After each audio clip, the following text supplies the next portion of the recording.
Hey guys, we're back. I think. I hope we're on texting prints right now. Anyway, opening question for today, guys. What shape is the Earth, in your opinion? Be a fun one to stir some things up. Hey, someone in the chat, by the way, can you let me know? Hold on, I gotta close some screens out here. Are we on texting prints?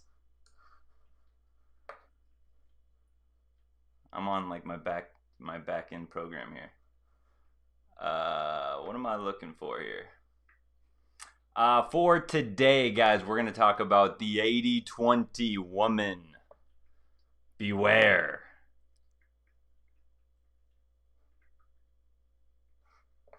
This is a new update back here. Still trying to figure this out. Where is it? Where is it?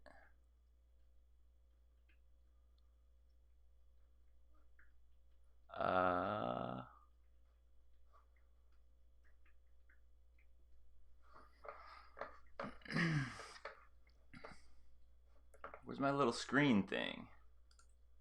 Oh, here we go. No, don't want that. Ah, there we go. Okay. Now we're ready.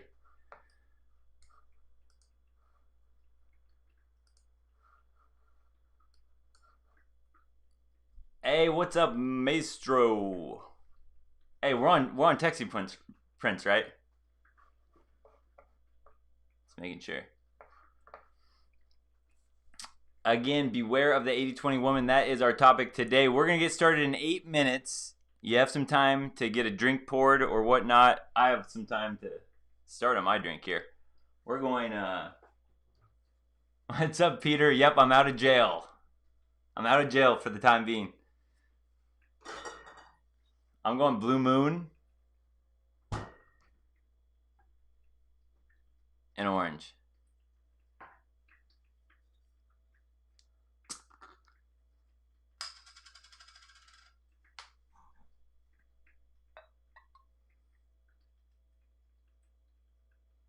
You guys know we're exposing the game today. We are exposing the game on many, many women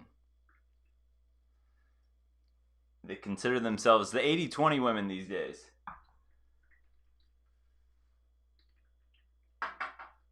That's a good pour. By the way, guys, I'm hoping in the future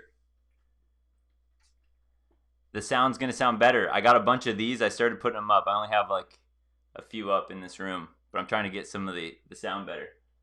These little echo pads. I've got like 25 more to put up. Hey, all right. I'm seeing Jawara in here. I'm seeing Peter with some answers to the opening question. Oh, I love that opening question. If that triggers people, ooh. I don't know why. It's fun to think about things.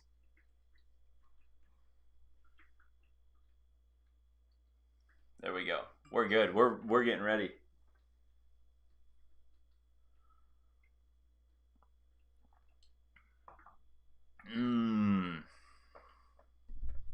That's good. It's good, guys. It's going down good. I haven't had a Blue Moon and an orange in a while. It was just calling my name. I bought these beautiful organic oranges, and I thought, what do I need to go with this? I need some Blue Moon. Earth is shaped like a pee-pee, says George. I don't know. I can't verify that. Could be. Oh, wait, let's see this. Check this out, guys. I got this little, like... You're not going to be able to see it. It's like this little Edison lamp. Although I'm definitely a big fan of Tesla over Edison. But I like the lamp. See if it works. Does it add any light? Not really. We'll see. An unnecessary trinket.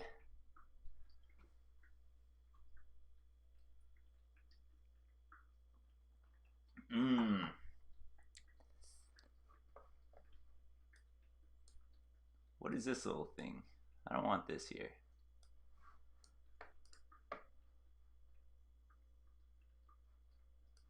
Yeah, I suppose. By the way, can you guys hear me all right? It's been a while, man. It feels like it's been a year.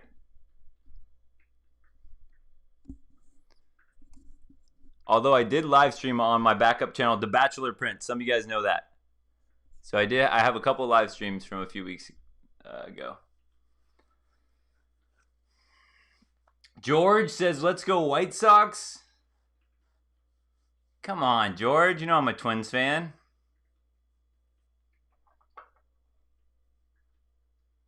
In fact, I was going to wear my Byron Buxton jersey today. Go Twins. Byron Buxton is killing it.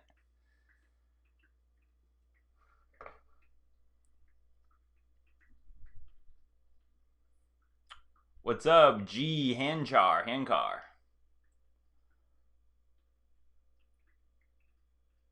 Oh, Juara, I heard some things, Juara, but I don't know. There's a lot of information that I don't know. You gotta be deep in the system to know some of that stuff.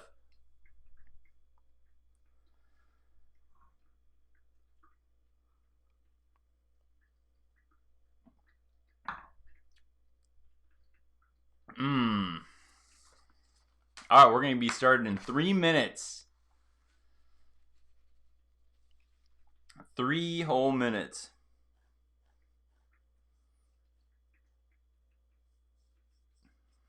We got one today, guys. I have a vision in my mind of how it all ties together, and I'm going to see if I can shoot you guys that vision throughout this presentation today. We'll see. It doesn't always work that way. Sometimes it looks better in my mind than it comes out, but we'll hope.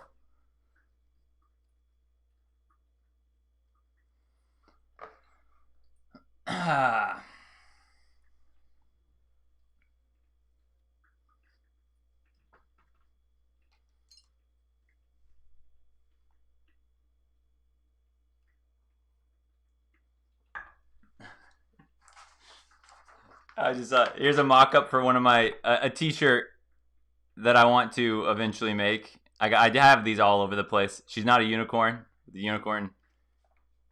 I've got so many ideas. Do they ever come to fruition? Not always. Definitely not always.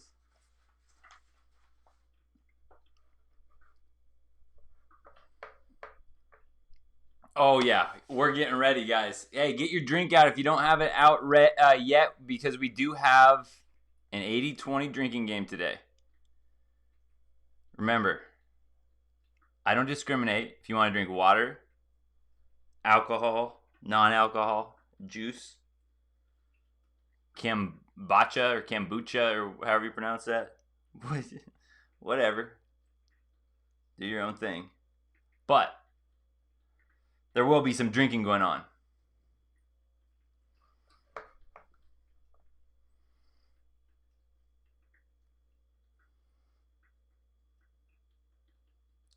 Drawer is ready.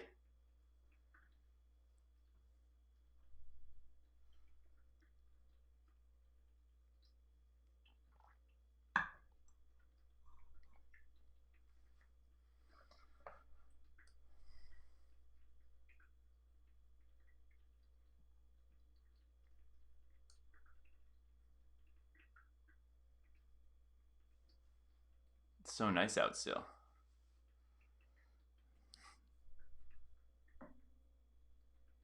Look at the glow. It's doing so much.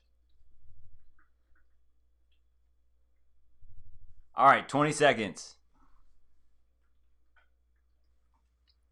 20 seconds to lift off. What are we talking about? That's right, the 80-20 woman.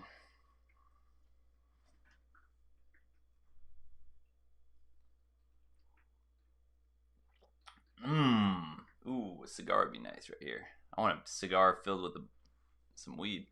All right, let's go.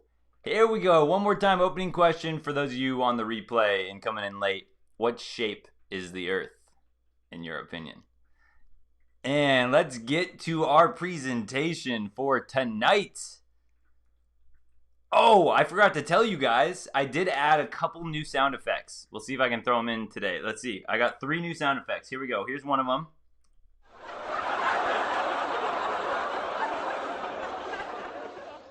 I got a laugh track in there. I know that's going to be useful for sure. Here's another one.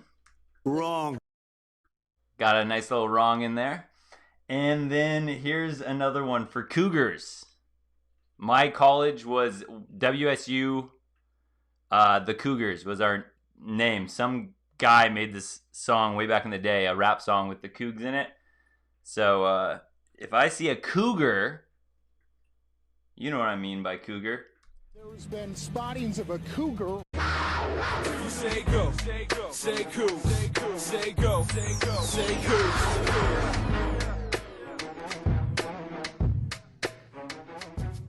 Yeah, that's right. We got new sounds, guys. New sounds. And now we're going. All right, so beware of the 80-20 woman or women. But if you run into a woman and she has this 80-20 ideology, be careful. And how I'm going to start this one, guys, is I'm going to go over this meme. Shout out to Staba Joseph on Instagram. This meme, if nothing else, if you had no more time in the night, this meme will sum up how the life goes for an 80-20 woman. This meme right here will. We'll bring it back at the end and see if it does go follow this timeline. But what we have here on the left, we have "Why won't you date me instead of the jerks you complain about? I'm a nice guy." And then he's fighting with the alpha dog saying, oh no, with the woman, "Being nice doesn't entitle you to my body. I'm a person, not an object." Well, she's got Chad and Tyrone behind here, the jerk who treats her like an object before dumping her. And then the next scene, we have the lonely mother with multiple puppies saying, "Why can't I find a decent guy to treat me right?" That is a completely summed up version of what we are going to talk about tonight. But we'll have some laughs along the way to get to this point. So, the 80-20 woman is this type of woman. These women will explain it to you themselves, and that's how we're going to categorize, and then we'll get into the drinking game for tonight. Okay, so 80-20 is about, so you're in a relationship with a guy and you have all these things in your mind that you want, and he gives you 80% of that, and it's cool, you're chilling, you're fine. But then you meet this guy who gives you the 20% that the guy doesn't offer, but he doesn't have everything that you need to keep a stable relationship, but he brings that fire and passion, and it's like, okay, I have this, it's like, I have this 80, but I want this 20. Do I sacrifice for less or more? So that's what the song's about. So we need 2 guys to equal 100%.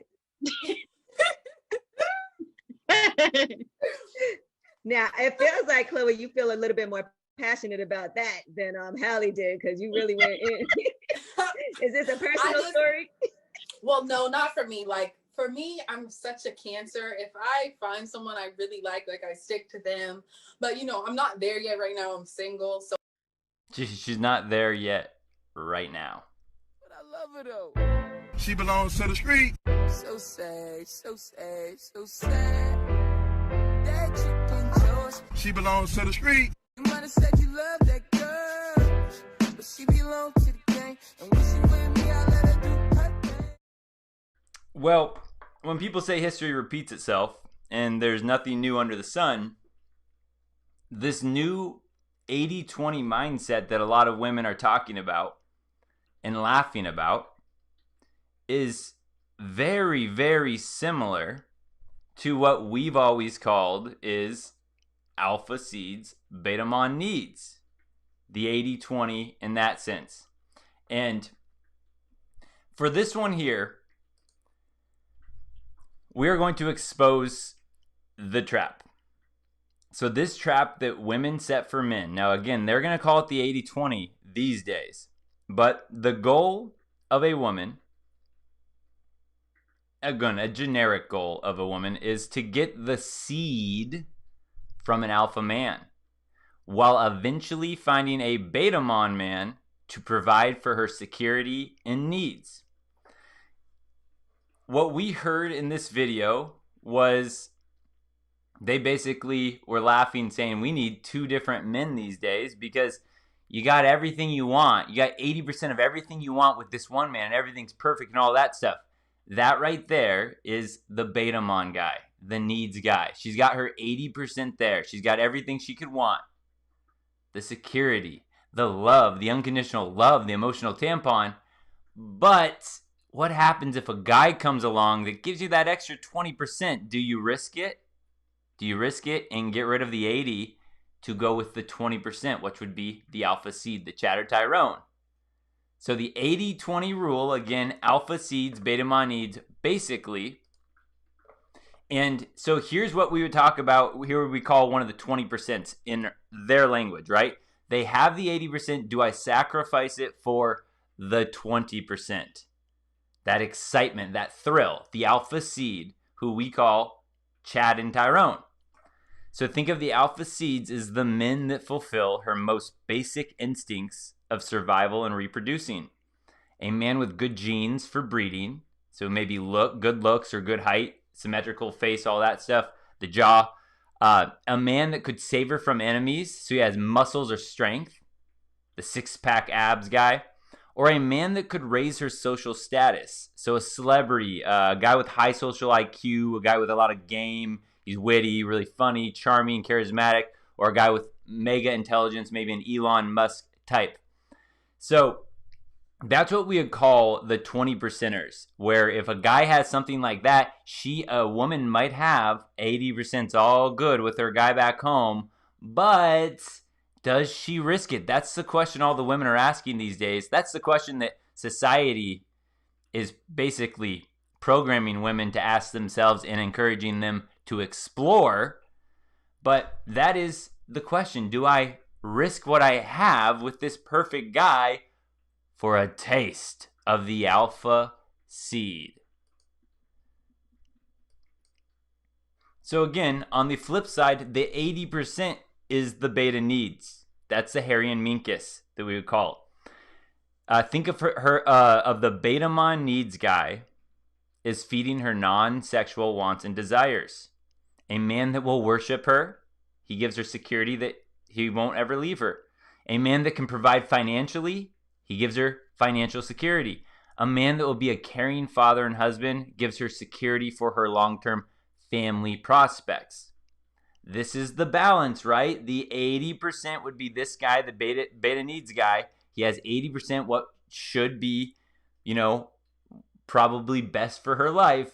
But do I risk it for the 20% guy that gives me the thrill? Now, this is where we talk about you teach me and I'll teach you. Beta mon. Gotta catch 'em all. Beta mon. Gotta catch 'em all. This is where the beta mon comes in as well. So the beta mon explained is women are Pokemon trainers. They hold Pokeballs filled with beta mon men and use them at her disposal. She uses her beta mon to fight her battles, to do the things that she wants for her. She has emotional garbage on her mind. Oh, I want to get it off my chest. Well, I know that the 20% men I want, the Chad and Tyrone, they're not going to listen. I'm going to throw out my beta mon there to share my emotional problems with, my emotional feelings. He's the emotional tampon. She keeps him around her waist, and she just uses him for different aspects of this 80-20 relationship that she's trying to construct. So women these days, right? They want that 80-20 relationship they're talking about, but as opposed to trying to get it from one man, they're piecing together little pieces of all parts of the puzzle, and they're trying to get the 80-20, that perfect man, that perfect situationship.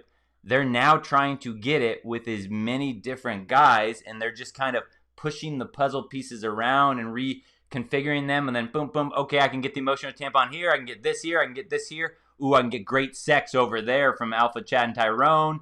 Boom, boom, boom. And so this is how she's getting that 80-20. She's satisfying it just by dating around or even potentially committing to a guy, and on the side, she's getting that little bit that she couldn't get from her relationship.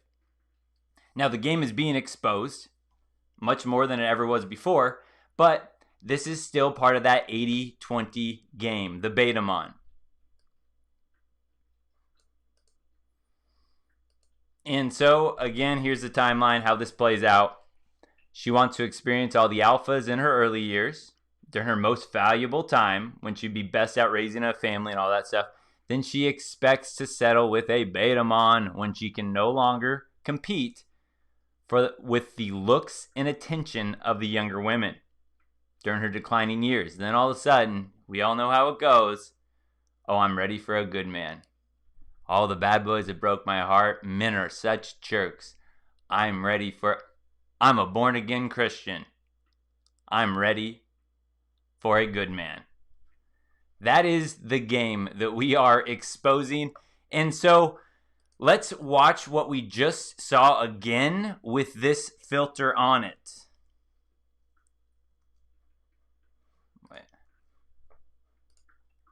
Slow it down. I still got the feeling, baby. Again, listen to them now and just in your mind separate when they say 80-20 relationship. Take what we just said. When she mentions the 80%, she's talking about the Betamon or the beta needs guy, the guy that she can basically wrap around her finger.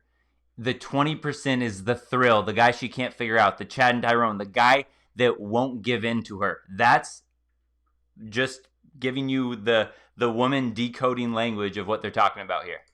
Okay, so 80-20 is about, so you're in a relationship with a guy and you have all these things in your mind that you want, and he gives you 80% of that, and it's cool, you're chilling, you're fine. But then you meet this guy who gives you the 20% that the guy doesn't offer, but he doesn't have everything that you need to keep a stable relationship, but he brings that fire and passion, and it's like, okay, I have this, it's like, I have this 80, but I want this 20. Do I sacrifice for less or more? So that's what the song's about. So we need two guys to equal 100%. Now, it feels like, Chloe, you feel a little bit more passionate about that than Hallie did, because you really went in. Is this a personal story? Well, no, not for me. Like, for me, I'm such a Cancer. If I find someone I really like I stick to them. But, I'm not there yet right now. I'm single. So. Oh, man. It's so easy. It's so easy. When you know what to look for. It's just so easy to see through the games.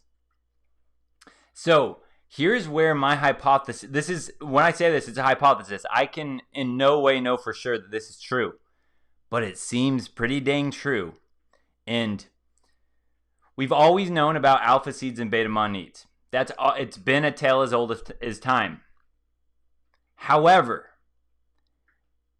before it was a little bit different in the sense that maybe she would have Betamon, let's just say back in the day, she would have Betamon orbiters around her, but she wouldn't be sleeping with them. She wouldn't be out sleeping with all the alphas around town. She didn't have the connections. She got social shamed and all that other stuff. So even though this game has always happened, it used to be a little bit more, again, how do you say it? An innocent alpha seeds beta needs. It wasn't these days where you can literally spread your WAP to every different guy and no man can tell you no, and you can't be shamed by anyone, all that stuff. It was a different story back then. It was a little bit more innocent. But here's my hypothesis. So when when a woman, in my opinion, and I've heard different numbers when people say like a woman loses her pair bonding ability after, sleeping with 3 different men. I don't know the exact number. But my hypothesis is that the more men that she sleeps with, after she hits 3, again, whatever that magic number is, but it's low, a lot lower than a lot of people would think. Once she hits that 3, in my opinion, what happens then is basically her entire mindset goes 80-20. And what I mean by that is before that 3 number, and this is why I don't say all women. I don't say all women are going to monkey branch, all women are going to do that. Yes, they all could potentially, but the women that haven't hit that mark yet, they are still looking for it all in one package. They're still looking for, right?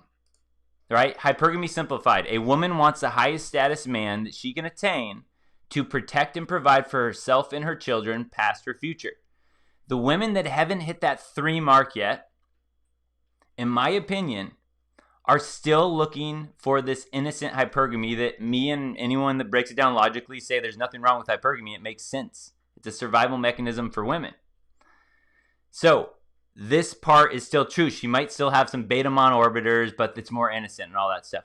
But once she hits that 3 mark, then, in my opinion, with all the brainwashing going on from media, social, the female empowerment, the WAP, all that stuff, it's that once she hits 3 and that pair bonding is basically out of the question, or it's a lot harder for her to pair bond, then she gets a lot more logical or rational in a sense, her hypergamy does, and it becomes a lot more very rational.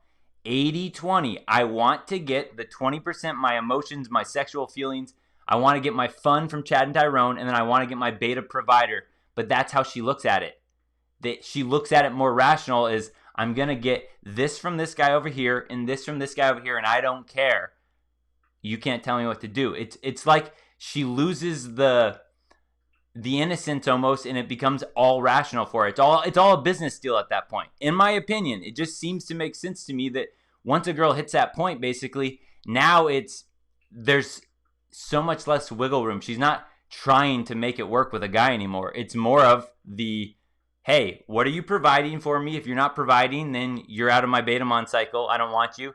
Or are you giving me great sex? It's like a lot more logical and rational. And so, if you think about in today's day and age where promiscuity is pushed everywhere, it would have you believe that these 80-20 women are everywhere.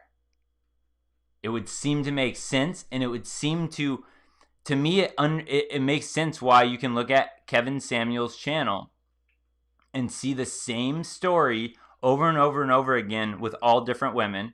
They all think they're 8s, 9s, or 10s, and they're all 3s or 4s. It seems like this hypothesis would make sense that after they break that 3 mark, which is most women these days, it just goes completely to rational. What are you doing for me? You give me great sex, then I don't want you. Oh, if you're not giving me great sex, you better be buying all my food. You better be doing all this to me, and maybe I'll keep you around. It becomes very, very rational. I can't prove this. This is just a hypothesis. And to me, after that mark of 3, it gets worse and worse. The more she sleeps with, it becomes more and more like a business deal, like you would say in the old days, like the brothel women. Those women are very much there for business. They're there for, hey, I'm going to give you what you want. You give me what I want. That is, to me, how it's becoming with most women. Once they hit that 3 mark, it becomes a business deal. Oh, I can make an OnlyFans. Well, now it's a business deal for her. It doesn't matter anymore about love and all that stuff. That's gone after 3. Now it's business. What are you going to provide for me? What are you going to do for me?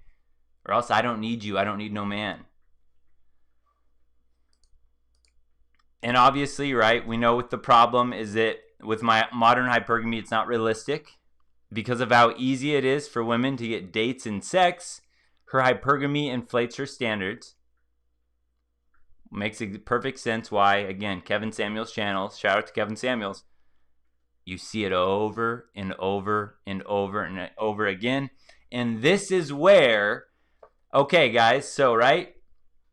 Girl sleeps with 3. And again, this number I can't prove, but I've heard this number before, and I would say it's probably somewhere around this number. It seems to be that way.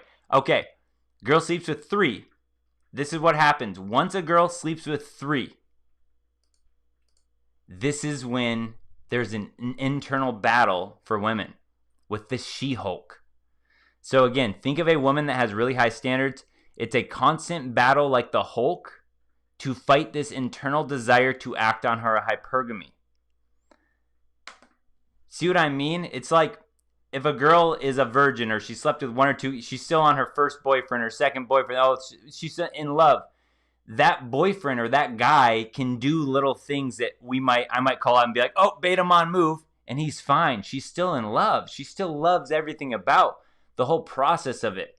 But once she hits 3, then when a guy does something like a beta mon move, that She-Hulk inside of her, just like in the Avengers, right? Hulk's trying to fight it. Or whatever Bruce, whatever his name is trying to fight with the Hulk. He's trying to, hey, come on, Hulk. He's trying to negotiate with the Hulk. Come on out. I need you. Come out here, Hulk. Well, it's almost reversed for her. After 3, she's like, with this guy, is like, wow, this guy's probably providing everything for my life. He's one of the 80%. Oh, I should love him. But the She-Hulk inside of her is like, oh, why is he all over you? Why is he so needy? You can do better. And it's like she can't force it down anymore. So after 3 now, okay, 4 happens, 5, 6, 7, 8, 9, 10, 20, 25, 30, 100, 200, 300. Every, time after that 3, it just gets easier and easier for that She-Hulk to come in and just go, nope, body, you're out. Easy, you're done. It just comes in, She-Hulk takes over. The more she sleeps around, the more ruthless her hypergamy gets. And then she doesn't even give you a chance. This guy sent me a weird opening message. He's done. I was talking to this guy for 3 weeks. He sent me one weird thing. He's done. She-Hulk gives you no room. The more and more and more and more it sleeps around. It becomes more and more and more rational. And then when hypergamy becomes rationalized, hypergamy literally just looks out for her best interest. It's not romantic. So even if she loves you, you aren't immune to this, right? So even the 80% guy that's totally in love with her, that worships her, and she even loves him as a man. Oh, I love him. He's such a good guy. She loves him. She's not in love with him. You see what I'm saying? I love you, but her She-Hulk hypergamy is like, why are you such a beta mon? Divorce court. He just doesn't give me the sparks anymore. Hypergamy isn't romantic. So when it comes out of whack, hypergamy becomes a problem. Before that point, I totally understand hypergamy. It makes sense. But in today's world, it's just out of control. All right, so that is my hypothesis, is that after 3 partners, her game flips to the 80-20 mode. And when I say the 80-20 mode, it means she's looking at it like us as red pill men look at it, is like alpha seeds, beta needs. Again, she's not going to know all this stuff and all that, but she'll look at the relationships a lot more very red pill. Just like, what is this guy doing for me? If he's not providing, he's out. If he's not great with sex, he's out. That's what I mean by that. That's where she gets to after that 3 mark. Especially when society is just like, you go, girl. You go, girl. You're strong and independent. And that WAP is like no one else's WAP. Your WAP is better than anyone else's WAP. Believe in yourself, queen. All right, so this game. All right, hold on. I just did a lot of talking. I need a drink. I need a refill. In fact, I need a refill. Let's put on one of the new sound effects while I'm pouring my refill. There's been spottings of a cougar. Say go, say go, say cool, say cool, say go, say go, say cool.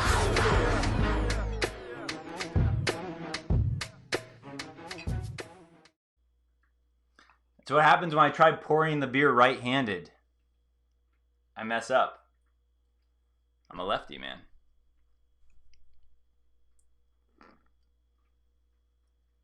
A lot of foam. A lot of foam.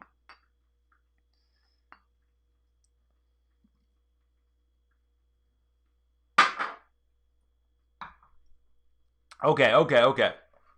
Where are we at? What's up, Chad? Hey, super straight NPC. Haven't seen you here before. What's up, man?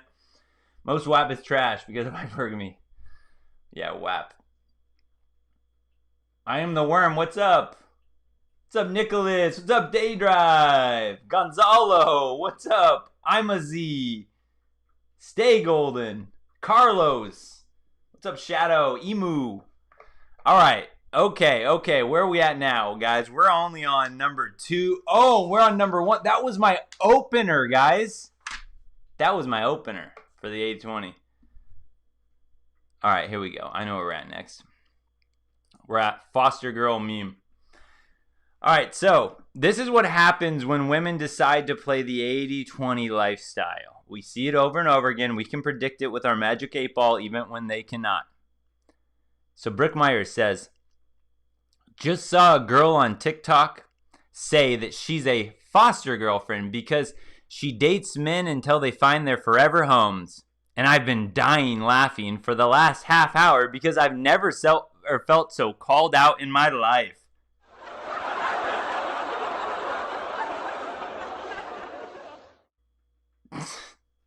She's a foster girlfriend. She's the village bicycle. Everyone's had a ride. Okay, guys, this right here, what she just described to you in her own words, is what we call the cock carousel. The cock carousel. We'll get to this. We'll explain this. Well, yeah, I suppose we could talk about this real quick. Boom.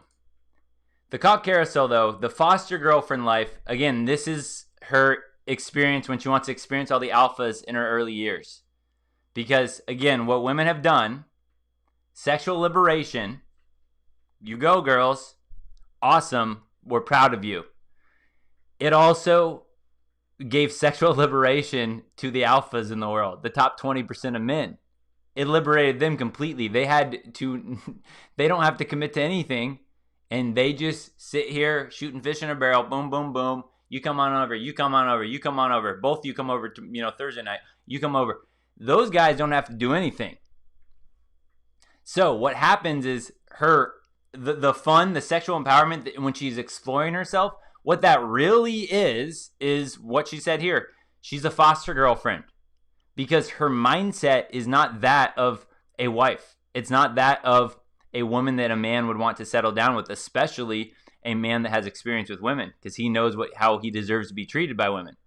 So these foster girlfriends, they have this entitled, aggressive attitude, and they're just rent me girlfriends. They're rent me's for the Chad and Tyrones. They're the foster girlfriends. Boom, boom, boom. Have our fun. And then Chad and Tyrone eventually, if they do, commit to someone younger than them that isn't, dancing to Cardi B WAP at the local club. They scoop up someone younger that doesn't have this really disgusting 80-20 mindset. They become foster girlfriends, the rent me's. The rent me's for the alphas of the world.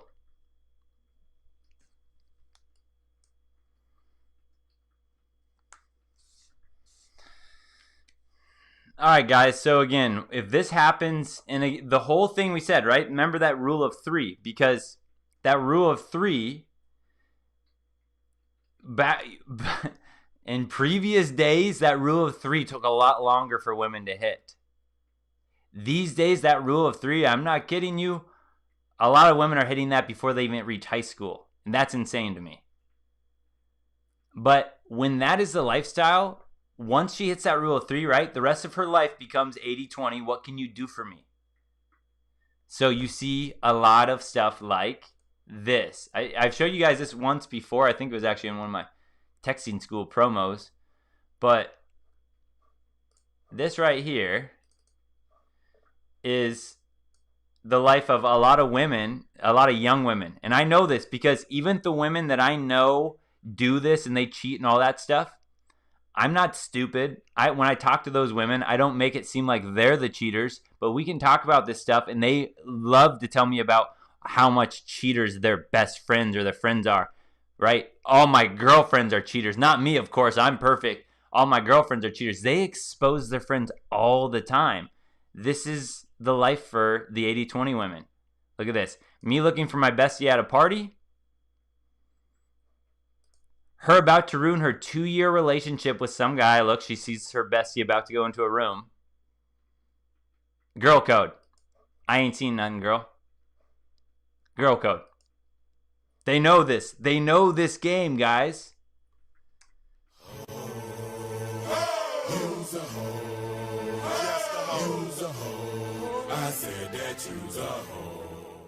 And that's the problem. Is that, again, think about it this way. When a girl hits that 3 mark, which is happening younger and younger these days, take it in a sense as a man being red-pilled. When a woman hits that 3 mark, she becomes red-pilled in a sense. She no longer is falling for the love anymore. You better be bringing stuff to my life. You better provide for me. She becomes red-pilled. All I want from men is a provider, in a sense. So, as terrifying as it is for a woman that likes a man, it's like if he becomes red-pilled, I'm screwed. I can't get what I want, commitment. I can't get that marriage. I can't get that relationship that I want. Think about that. If a guy's walking through life with love goggles on, when she hits 3, consider her red-pilled. Good luck. Have fun with that. So that's the problem, is that so many guys are spending their younger years either focusing on themselves or their work and getting ahead at work and all that stuff, not dealing with the social game. And then when they get established and all that, now they come out to the social game and they don't realize that all of these women that they're, going in there have this red-pilled attitude in a sense because they've all hit that 3 mark and beyond. So that guy comes in and then can get screwed over if he's not aware. He needs to be red-pilled to counter that. Or on the opposite end, guys are going, well, heck, I don't need to get ahead in life. I'm seeing this. I'm out. Well, then if those guys are out, they're not in the game with the social skills and all that stuff. So if they were interacting with women, they better be red-pilled because these women, again, are already red-pilled and they know the social game. So men need to be aware just to even the playing field on all aspects of this, because most women are red-pilled because most women have slept with 3 or more guys. Again, I'm not saying that red-pilled means they see the truth in the same way that we would call red pill, but in a sense, they just look at the dating game as very rational at that point. What are you going to do for my life or I'm out?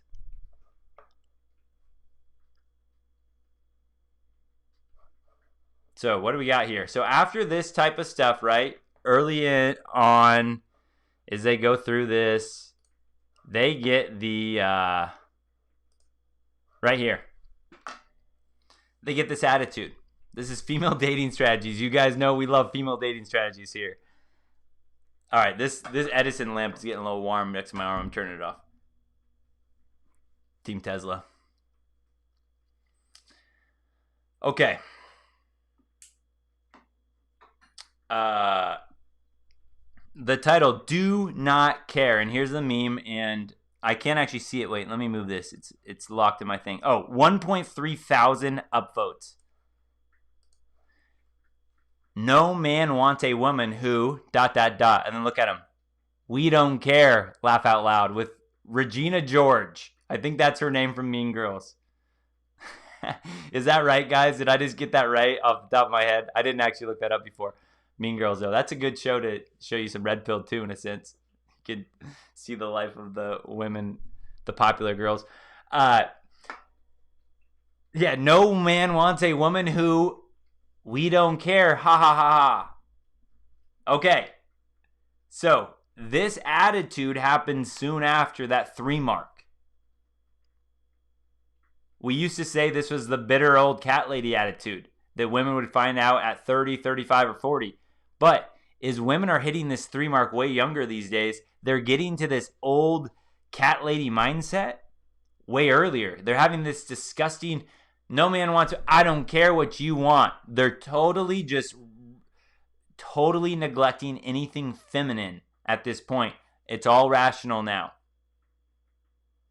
This is the attitude that they have. I don't care. And then guess what happens? They become foster girlfriends.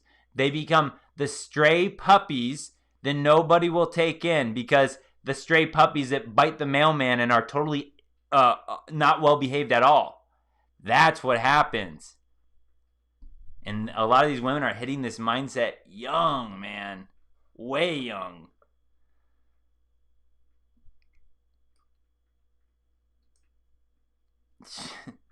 In fact, oh yeah, here we go. This cat lady mindset.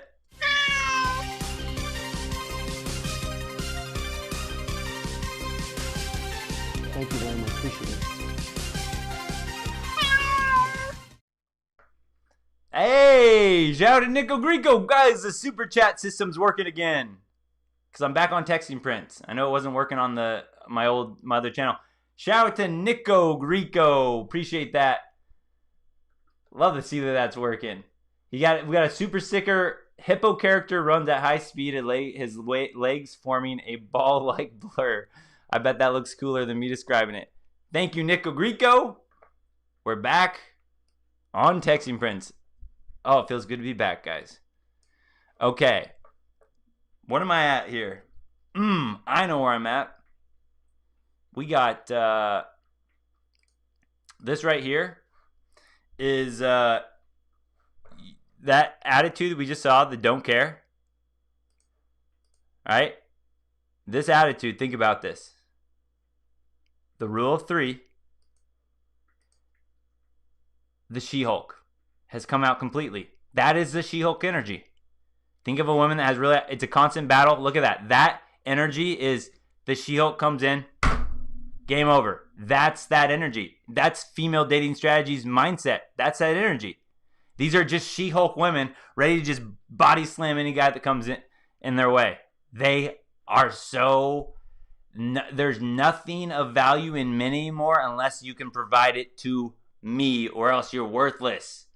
That attitude, you guys understand that attitude. You know the craziest attitude. You know the whole crazy, when we talk about smortions and we say, "Oh, are you, who are you going to have? Are you going to have a girl or a smortion?" A lot of these girls like laugh about this, the feminists. You can understand now how they get to that attitude. After that rule of 3, She-Hulk, they just become so weighed down by life. Ugh. The patriarchy. Gross. Ugh. Nasty. How about this one? So, they get the 80-20 mindset, right? Which means I want a boyfriend, which is basically a placeholder, and then I want to do whatever the heck I want on the side. I've told you guys this before the mindset was as crazy as it is today. And I have many of these boyfriend stories where a girl has boyfriend, fool around, tell you about it later. Or you don't find out until they get the phone call. Oh, and then they act all different. That was happening, again, before the even crazier mindset has came in.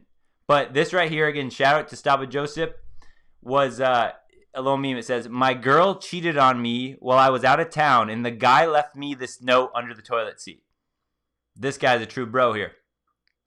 He said, "This chick just told me she has a boyfriend the morning after." And guys, that happens a lot, right? Girls won't say it at the time. The morning after. "Sorry to tell you like this, best, but I'd want to know if I was you. Sorry, bro." That's what this guy does, man. I'm going to give this guy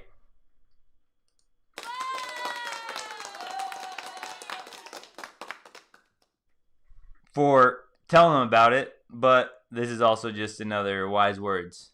Love is misery. Love is miserable.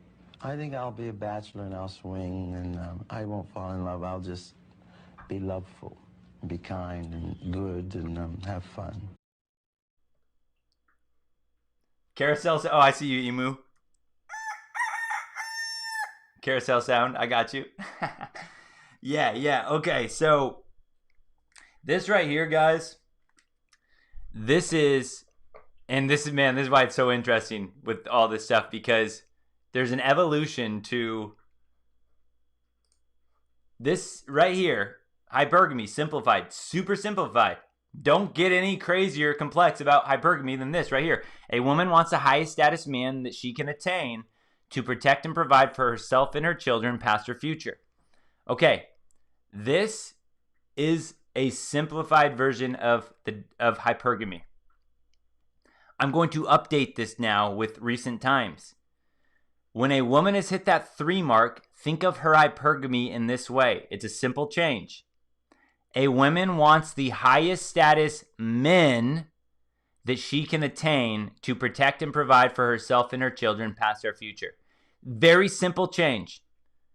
It went from a woman wants the highest. So think about that, guys. Before the 3 mark, before that pair bonding starts to just go out of control, she's looking, her hypergamy is looking for the highest status man, singular, that I can attain, that will give me the best from the 80%, the best from the 20%. I want that all in one man, happily ever after.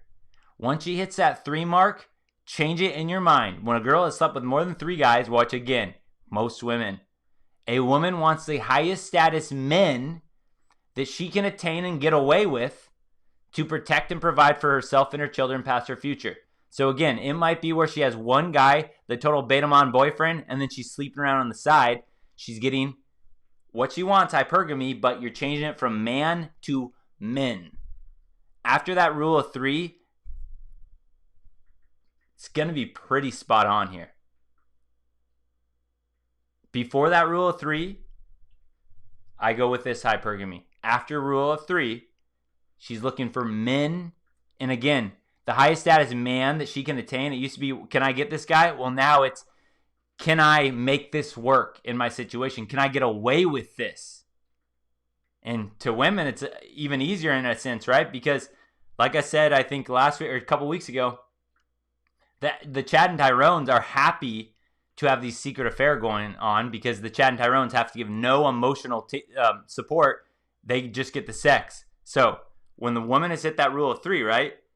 Now she's going to get the best of both worlds, and you may never, ever, ever know about it, because she's going to be able to get away with it as long as she can. Why wouldn't I? She's very rational about it. What could my hypergamy get away with at this point?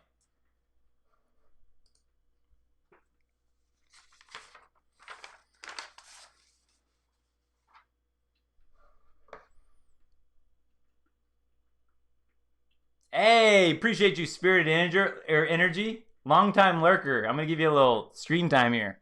I love that. I like to see new, I like to see new names pop up here in the live streams. Join the bro sesh. Good stuff, guys. Shadow, what's up? The living girlfriend thing is mind-boggling.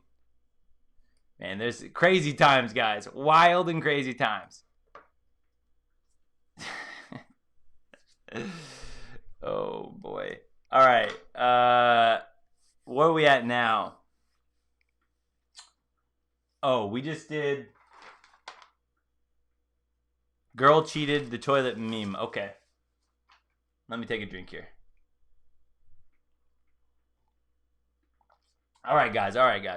Where are we at next? We're at... I know. Okay, guys.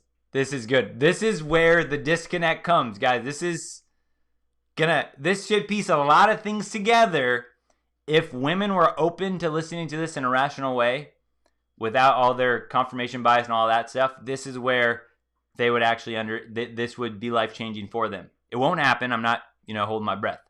But for any guys that are a little bit confused about this type of game and all this should clear up quite a bit.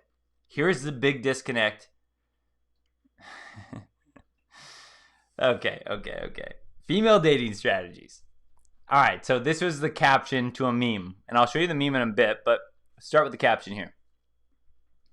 The secret strategy they don't want you to know about. When she says they, she means the patriarchy, misogynist, or whatever, the patriarchy.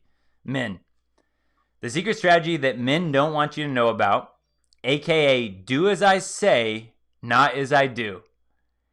Ever wonder why women are so encouraged to find their one true love and soulmate while men are constantly watching porn and looking for the next branch to swing to? But we're supposed to put our blinders on. Guys, I'm gonna clear this all up. I will give a shout out to our monkey branching. No, wait, that's Beta Mon, my bad. Beta Mon. Beta Mon. Anyway. Come on, man. Come on, man. Come on, man. Oh, that was wrong. That was not it. What was I gonna say for that? That's right. Monkey branching. I don't even remember what it is now. What is my monkey branching one? I have too many, guys. Dang it, I switched them around. All right, whatever. I'll figure it out a different time. Anyway, guys. Okay, so here's what women are claiming here. The female dating strategies women are claiming, guys. And I want you to understand where their mind is at because it will make a lot of sense with what you see from these women, these 80-20 women, is that their claim, and this is where their disconnect is, this is where they are off, this is where it does not connect, is they claim that men have pushed, the patriarchy has brainwashed women into finding their one true love and their soulmate. So their claim is that men have drummed up this big brainwashing to tell women that you're supposed to want to find one guy and raise a family with him and live happily ever after. That is the brainwashing that they're saying. Now, again, we could step back and go, okay, we could agree with here. There's some brainwashing going on, right? But here's the disconnect. So they think that men are doing this to trick women, but all men are playing this game. So they're just trying to throw all women off. They think that all men are living like the top 10% of men. This is the disconnect. We talk about this quite a bit here, but again, think about this. When a woman does this game right here, the timeline, how this plays out, she's dating all the alphas in her early years, all the Chad and Tyrones. Okay? When she's doing this, she's becoming a foster girlfriend, as we already talked about, because of her mindset, and she's just out there, and so guys are just using her for sex, and they're not committing to her. Okay? So now, they believe that that means that, look, see, we figured out the guy's plan. They're trying to tell us that we're supposed to fall in love and marry one guy and be his slave in the kitchen and raise his children. It's all a lie. Because all these men are telling us that, but then what they're doing is they're just sleeping around and getting rid of you and moving on to the next girl. That is their mindset. And in a sense, it's true. In a sense, because a woman's hypergamy is she dates around, right? She sets these standards to where just is, okay, I can actually say it. I can give an example in this sense. You and me, all of us are RAS, reticular activation system. Basically, in our mind, there's so much stimulus coming at us on any given day, especially with technology, digital, everything. There's things blinking at you. You got notifications here. In my room here, there's like a million stimulations. I got my, Cincy back here. I got this light here. I got a couple screens. I got chat over here. I got all these different things. I got my notes here, right? All this stimulus. Your brain has to take shortcuts to survive, or else you'd be overwhelmed. So your brain has to focus on certain things, and it has to put other things basically in the background. So part of the RAS, reticular activation system, is that when you think about something and it's on your mind, you start to notice it more. Because what basically your brain is doing, right? Think about this. You go, oh, I really want a yellow car. And so you're thinking about this yellow car you want. Well, you'll start to notice as you drive around, you'll start to notice yellow cars where you go. It's not that there weren't yellow cars before. It's just that your brain decided to focus on yellow cars, so it filtered out a bunch of the other cars that you didn't see before, and now the yellows jump into your focus. So basically, that's just, whatever's on your mind, you're going to see more of that. Well, in this same sense, for a woman's hypergamy, think of it like this. A woman's hypergamy goes, all right, my reticular activation system is set for the highest status man that can provide for me in my life.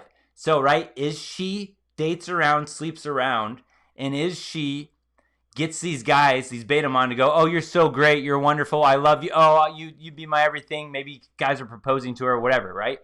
Is that happens, her survival mechanism, in her biology, it's to try to weed out as many guys as possible, filter it down to one guy that's going to protect and provide for her while she gets pregnant for 9 months, is super vulnerable, right? I'm simplifying a lot of stuff, but if you think about her whole survival mechanism is weed out as many guys as possible to get to the one, because only one guy can fill me up at one time for 9 months. It's different for us men, right? Because you don't have to sit there and, you don't just impregnate a woman for 9 months, you can't do anything. No, it's different for us. We have different mechanisms. We have different survival mechanisms. So in her world, right, if her whole job is to whittle it down to one guy, then as soon as she sees a guy with a certain amount, oh, this guy makes $100,000 a year and he wants me, immediately after that guy, she knows she can attain him, right? Her mind sets the bar higher. So in a way, her reticular activation system in her brain stops noticing guys that were that $100,000 mark and below. Now, it's not quite that simple, but you understand what I mean, right? The more guys she dates around, she starts to have these such inflated standards that all these other guys around her are gone. Her reticular activation system doesn't even notice them in the world. So all it's picking up is the guys that she deems higher status, because that's what her survival mechanism is focused on. So when you look at her world from that point of view, what she does then is she goes around on the cock carousel, and is she's dating all these guys, right? These guys are all higher status because she doesn't see the guys that are her status or below. She just doesn't see them. So in her world, all men have these traits of these guys that just want to sleep around and use you and on to the next. They just want me to be a foster girlfriend. That's all men. You guys see how big that is? Why so many women project all of that onto all men.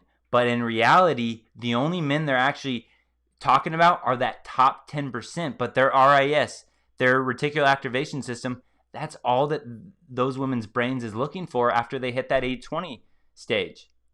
So now all men are dogs. All men are pigs. Because all men will just sleep with me and then they'll move on to the next guy.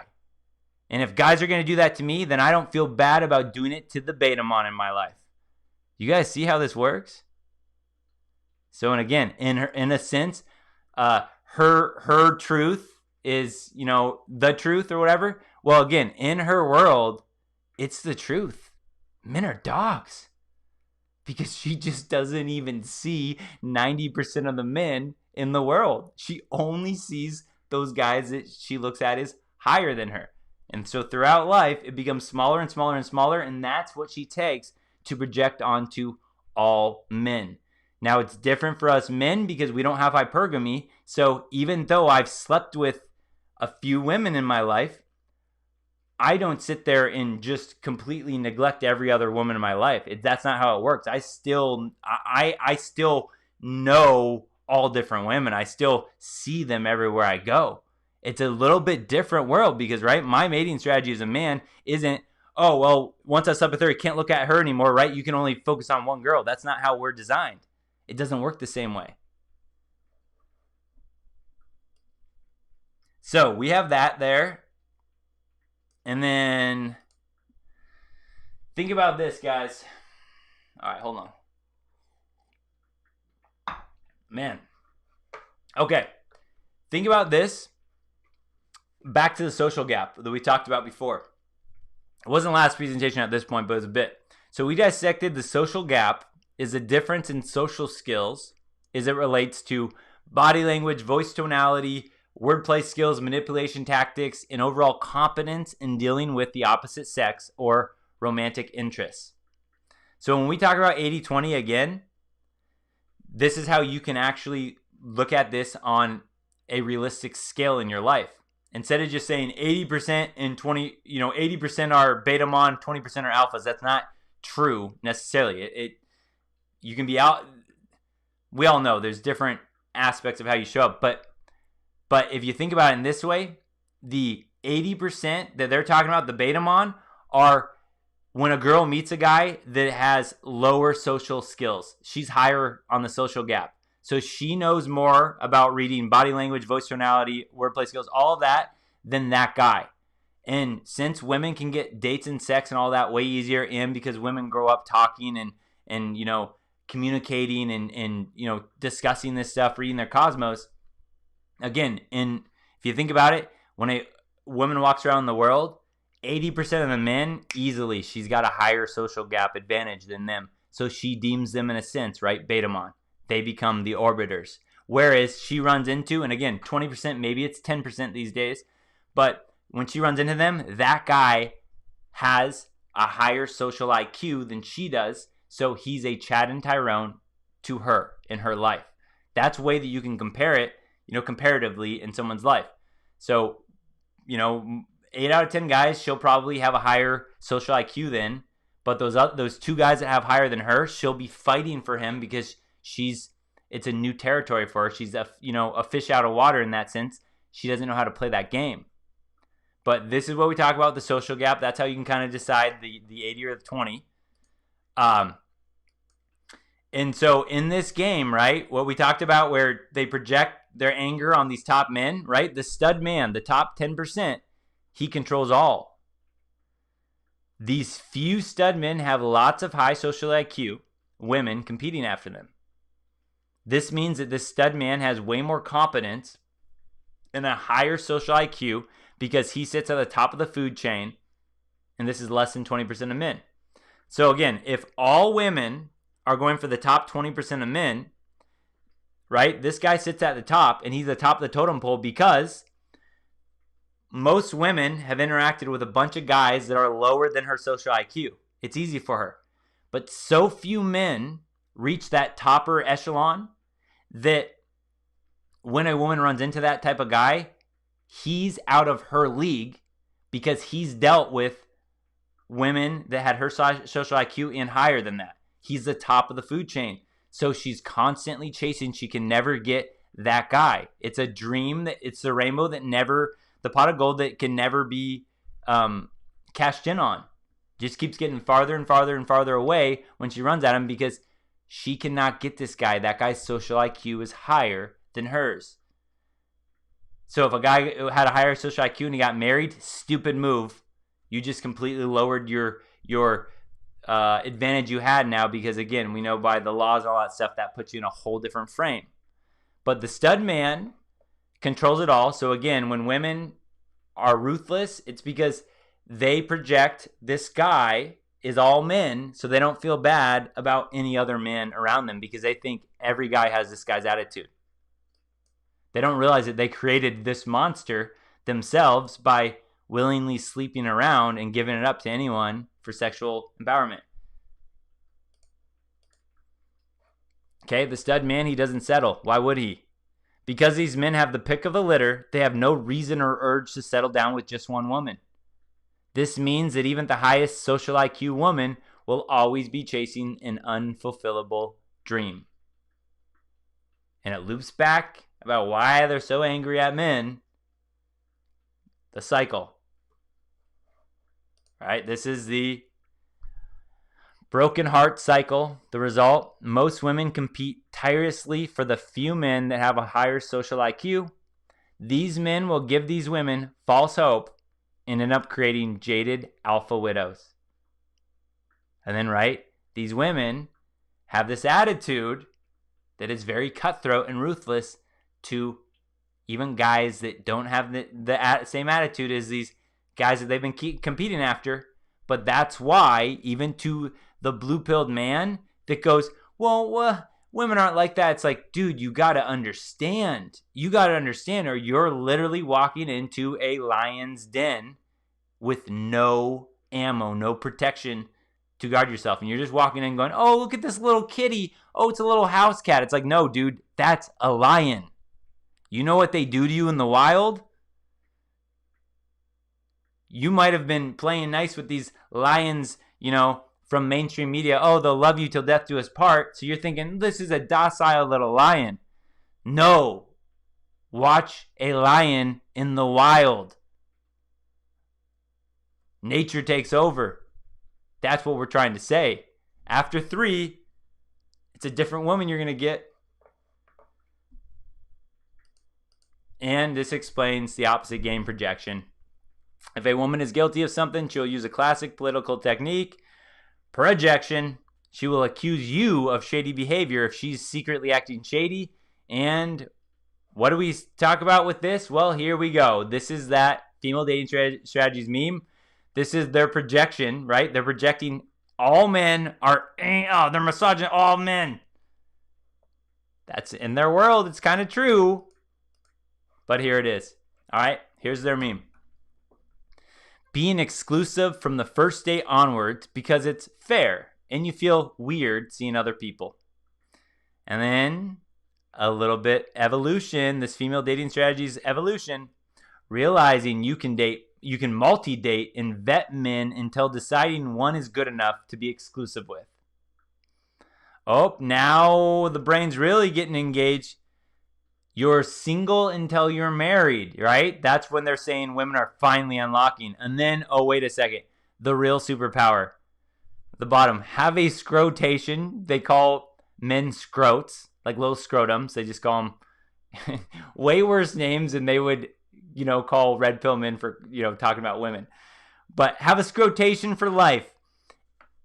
And because you realize monogamy was invented by men to control women and ensure paternity.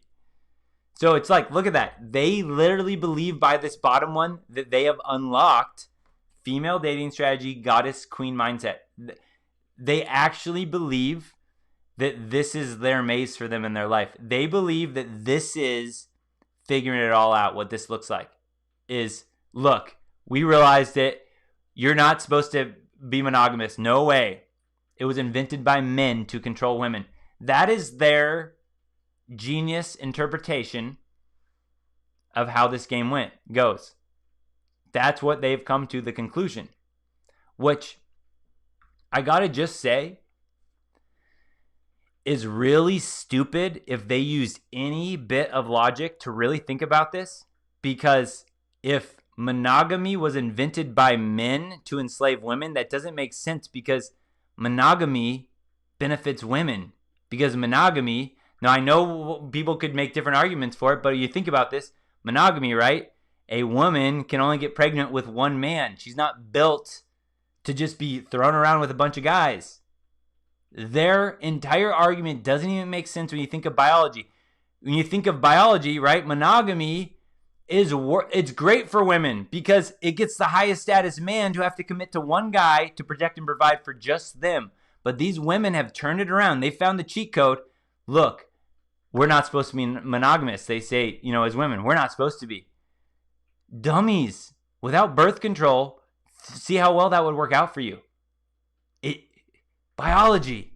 Think about it. They'll never figure this out, guys. They'll never figure this out. The patriarchy. It's brainwashing everyone. Brainwash my traditional grandma. Brainwash everybody. Grandma's a misogynist. Oh, I gotta throw this on.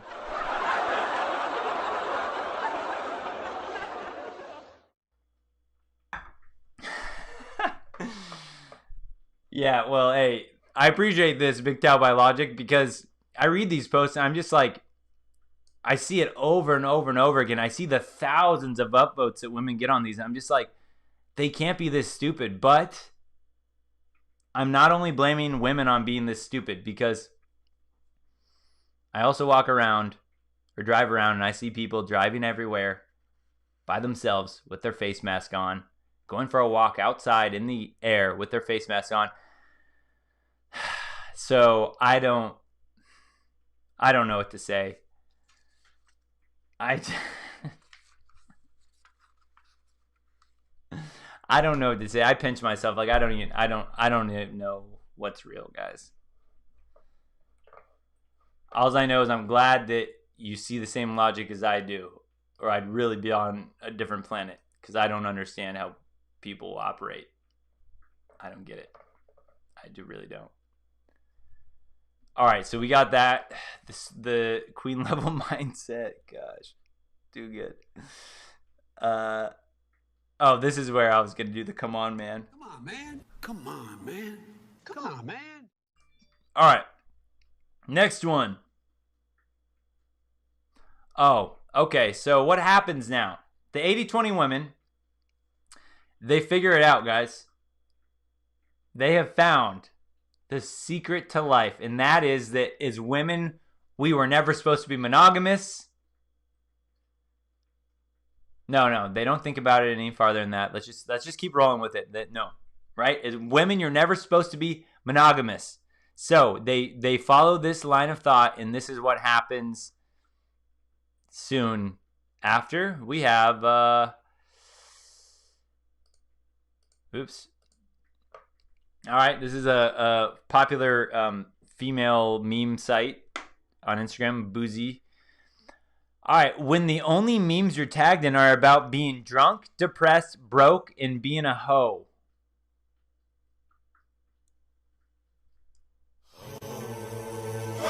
You's a hoe. Just a hoe. You's a hoe. I said that you's a hoe. I don't know how else to say it, guys.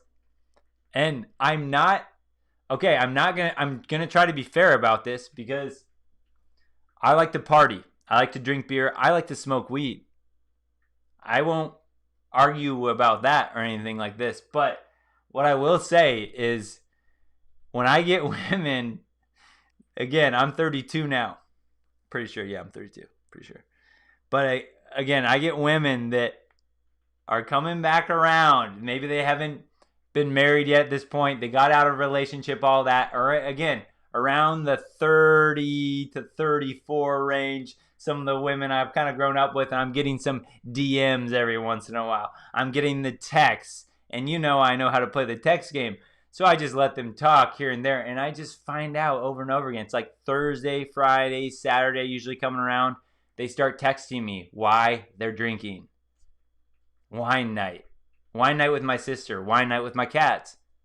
Wine night with the girls. I'm not making fun of this. I don't wish this upon anyone. I don't want to watch the world burn. I'm not one of those guys. I don't like that. I want society to be figured out. I want marriages to be figured out, because I think that's best for families and society. I don't want to participate in it myself, but I don't get joy out of seeing this. But this is the type of lifestyle, man. When these 80-20 women get to a certain age, around that 30-year-old mark, this is so true. Drunk, depressed, broke, and being a hoe. And then they have to sit there and look at all of their girlfriends that are the same age, taking their pictures. Where have the time gone? My girl's 6 now. Oh, my handsome little son, he's 8 years old now. They have to watch those over and over again. They have to have their brothers, their sisters have their families of their own, and they become the aunts. I don't wish that upon people. I really don't. But it's true. This is the life. If girls don't figure this out early, this is going to be a life for them. Women won't listen to me. They won't listen to us men. Patriarchy, you know that. They'll have to figure them out, out themselves. Kevin Samuels, guys, I know other people have different opinions. I love what he's doing. Somebody has to speak truth to these women. Whether they listen or not, that's up to them. But it scares me, because I don't have a sister or a daughter, but if I did, it would suck thinking about what's going on, But I mean, the same goes obviously for men, but I don't know, man. Maybe this world's all just a test anyway. A simulation. Be good to people. Okay, we're on with the drunk hoe. What was that? Drunk hoe. Oh, okay, here we go. Drunk hoe. So next up. So guys, this is what happens around this phase. You get the drunk hoe phase, the meme phase, they're loving that. And then you get to this, it's almost like a negotiation phase. I see this in a lot of mid-20s women. It's something like this right here. I'll let them talk, but we'll just kind of read between the lines of what's going on here. Mid-20s, you're going to hear a lot of this talk from women. A boring person has to marry a boring person. Like, that's my opinion when it works. Like, you can't be two wild people because then the relationship is too hot and they're going to kill each other or end up in jail. And two boring people, they're probably going to like cheat on each other or, I don't know, have the most boring vanilla sex if they even have sex. You need one crazy person and one boring person, and that's what lasts because you guys kind of like mix each other up. Wrong. But I love her though. She belongs to the street. So sad, so sad, so sad. That you can Josh. She belongs to the street. You might have said you love that girl, but she belongs to the gang. And when she with me, I let her do her thing. Yeah, it's a bunch of garbage. Terrible advice. But this is the type of advice that you see a lot of women like their mid-20s grasp onto or laugh about. And this is like the... It's like a hope strategy in its own sense. Is like what she's trying to do here is she's saying that two boring people can't, be together because they'll just be too boring and then they'll cheat on each other and it just won't work or it'll just be way too boring. And two wild people can't work, be too wild. So you have to have a wild person and a boring person together or else it won't work.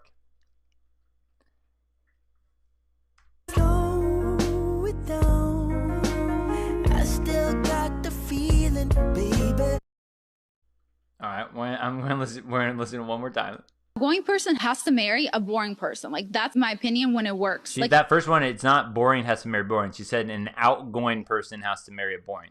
Can't be two wild people because then the relationship is too hot and they're going to kill each other or end up in jail. And two boring people, they're probably going to like cheat on each other or, I don't know, have the most boring vanilla sex if they even have sex. You need one crazy person and one boring person, and that's what lasts because you guys kind of like mix each other up.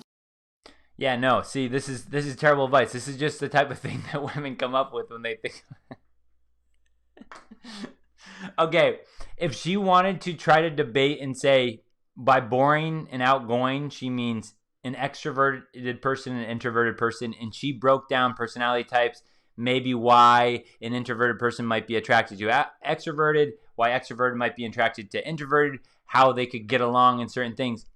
We could talk some sense here. We could maybe go, okay, maybe I see where you're going. Let's talk about this. No, this is bold. This is what she's trying to do, is that she's trying to make it okay that women should be crazy and wild and a boring guy should be happy to have them. That is really what's going on here, because when they say the boring and the wild person, let's be honest, who do they mean? They mean the boring guy is the beta-mon that got ahead in life, plays by the rules, secure finance and all that. That's what they really mean by the boring guy. And then they mean the crazy but lovable girl that's been dancing around on the cock carousel, getting crazy, doing the cake stands, getting ran trained by the entire college football team and the entire coaching staff. That's what she wants to say, is that crazy, lovable girl. Well, if you're a boring guy, what better solution than to marry a crazy person? She'll keep your life exciting. What is that doing? It's just a perfect, smooth, subtle segue to saying, fall for the alpha seeds beta-mon needs trap, you dummies. That's what she's trying to say. It's a new title, same game. Men, be boring. Be the nice guy. Do everything you're supposed to do. Let us be the wild, crazy ones with Chad and Tyrone, and you'll love us for it later. All the sleeping around made me who I am. And it led me to you, my little beta-mon. So it's all the perfect little plan. See, this is such BS. And people that don't see between the lines They laugh and they fall into this crap. I know what she's doing. Doesn't work on me. Nope. No way. Not today. So boring versus fun. So let's see what happens if they did marry a boring guy, or they were with a boring guy. How would this actually play out? I thought of it. What we got here? Oh, here's one. So basically, what a lot of women say they want is a simpa. Shout out to Stava Joseph again. All right, a simpa here. Yes, I'm aware of Nala's OnlyFans page. Yes, I support her choice. I'm not her only boyfriend, you know. I don't own her. A storm is coming from misogynists like you. You teach me and I'll teach you. Fade 'em on. Gotta catch 'em all. Fade 'em on. Gotta catch 'em all. That's what she wants, a simpa. How would she treat him? Well, we know how that would go, but she wants the boring guy. The boring guy that's accepting of all of her flaws. All right. Wait a second. We're going back to female dating strategies. I like to do this. I like to pull some mindsets from female dating strategies that we built upon before, and I like to show you others just to see how they're just complete nonsense when you look at multiple posts. There's no consistency with this place. So all the women at female dating strategies, in fact, let me see if it actually shows how many people. I can't remember if no, it doesn't show how many people like this. It was a lot. Okay. This is the future that FDS wants. This is the future that female dating strategies women want. Okay, guys? Before I show you this video, relate back to everything we've talked about. When a woman has hit three body counts, she shifts from lovey-dovey, death do us part, you're my man, all that, to 80-20 mode. What are you going to provide for my life? I'm going to try to find the puzzle pieces all out on the cock carousel and fit it all together to meet my perfect life. You better be okay with it, you oppressive misogynist. That's their strategy. So this is what happens after they hit that 80-20. This is what they tell all the women they want. Now think about why they would want this. Again, once they've lost the pair bonding, they want, what can you provide for my life? It's very easy. It's very simple. This is what they say all female dating strategies women want. Read the comments. Oh, a lot of fun. But here, let's see the video.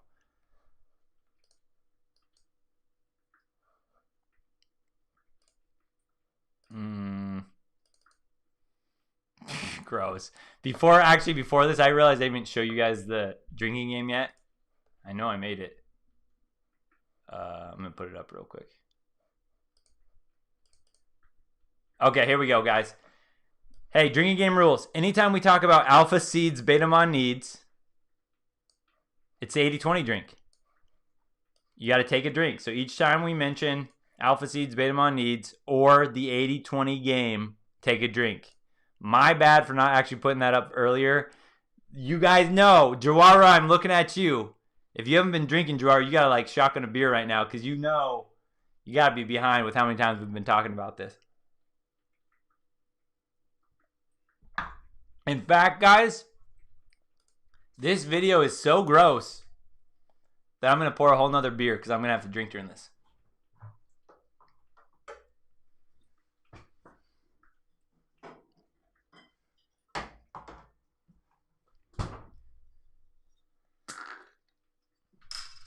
You guys, I'm gonna let you guys in on a confession. Holy cow. This beer, drinking this beer brings me back to the Jordan days, guys. You guys remember the Jordan? Danny Arnold, if he's on, he knows Jordan. That was my unicorn, guys. Well, she wasn't a unicorn, but at the time, that was one of the ones. We drink Blue Moon. Now that I think about it, yeah, when we go go to Denny's, just get wild, drink a bunch of Blue Moon from the pictures. Bringing me back. Oh my gosh, you guys. You better stop me. You know what I'm going to do probably? I'm going to just have to stop. I'm going to have to simp, give her a phone call, leave her a loving voicemail about how much I miss her.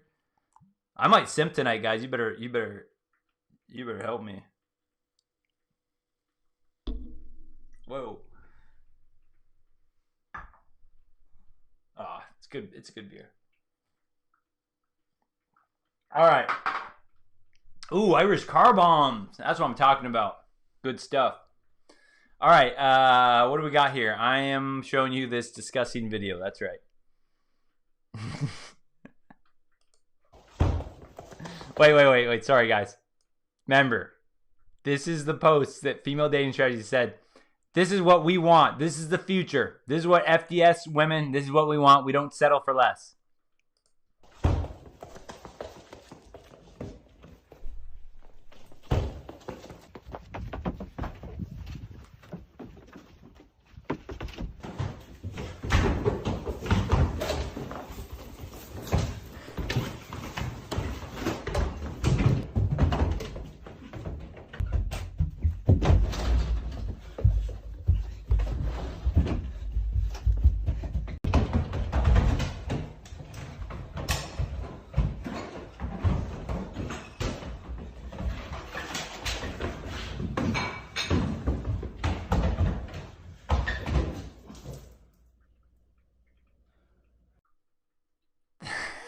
You know he's in trouble.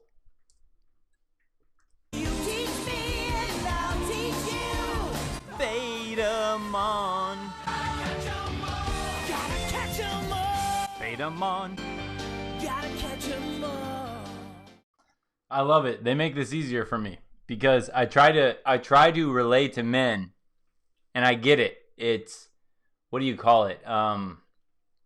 What do you call it? It's like exaggerating, hyperbole, I guess. A lot of times when I try to break this stuff down, it's like exaggeration, you'd think. But when I try to tell people, like, what would it be like if you were a betamon in the friend zone, and this is how your mindset, and you finally got your girl. She's an expert delegator by that point. She knows how to get what she wants. That's literally the life of a betamon. Exaggerated, of course. But that is literally the life of a betamon. Everything in his life is for her. He's the emotional tampon for her. He's the free meal guy. He'll do everything for her.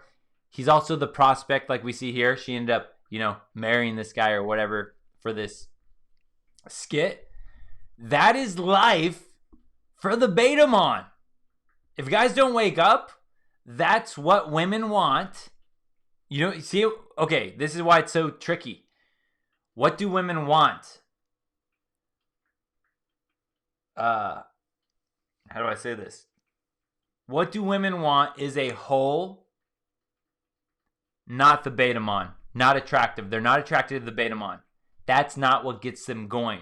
That's not what they would want when they're actually going out for love, lust, attraction. But again, that's where it becomes tricky, because after a girl's hit that rule of 3, right? And now she's all logical about it. Then if you say, what do women want? Theoretically, in her world, she actually wants this betamon slave. That's where it's hard to talk about this, because I can say, no, women don't actually want this. Wait, some women do want that because they only want the slave at that point. But what I wouldn't be saying is they're not attracted to that. So that guy that does all that, she only wants that for her life. She's on the side sleeping with whoever she wants, though. So if you ever play that role, you're never going to get the good side anyway. So I guess in a sense, when you say, what does she want? She never wants the betamon. Other than a very superficial, I want my own servant. But that's what happens after the rule of 3. Sleep around, DNA. Now I want my betamon. But she also wants the thrill and the chase of the guys with higher social IQ. So anytime those guys come around, we got the potential for, I'm going to find it because I'm right here. Right here. Oh, damn. Got the potential for monkey branching then. Because she wants that 20%. Like we started with, the 80-20 relationship. Once she has this Betamon, right? Now, do I sacrifice everything for the 20%? Well, guess what? That Betamon she knows will never leave her. So yeah, she would sacrifice everything for the 20%, and she does all the time. That Betamon is too busy slaving away at his job, too busy folding her laundry, too busy worshiping her feet to see the nudes that she's sending Chad and Tyrone right above her while he's worshiping her. So he has no idea. He'll never figure it out. He's just a little working hamster. The Betamon. Slow it down. I still got the feeling, baby. Okay, watch it again, because watch her energy. Again, you can tell by the way that she's walking, that would be a girl that has no emotions at all involved in this. It's all about, what do you do for my life? And this will branch into the next topic, so I'm going to give you one more time to see it. Notice her energy.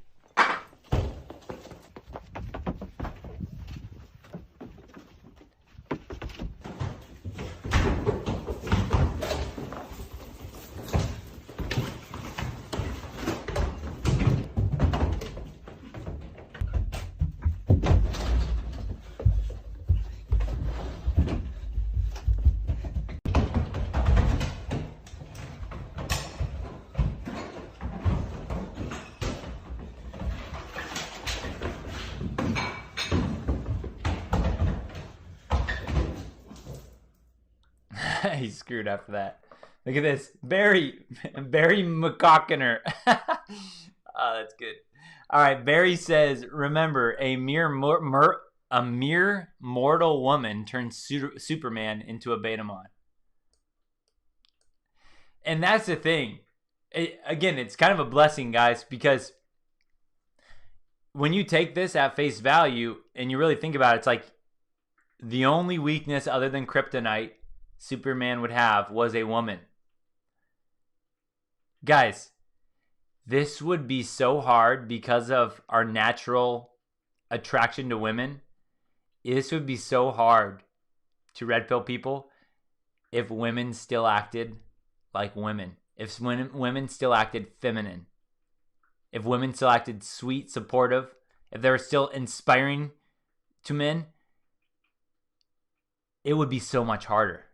Because we all know there's a weakness we have for women when that woman's being sweet. But the almost the beauty, again, it used to be like, on one hand, you're like, man, women are not feminine anymore. That sucks. On the other hand, it's like, dude, do you know how hard it is to resist the temptation of a woman totally in her feminine?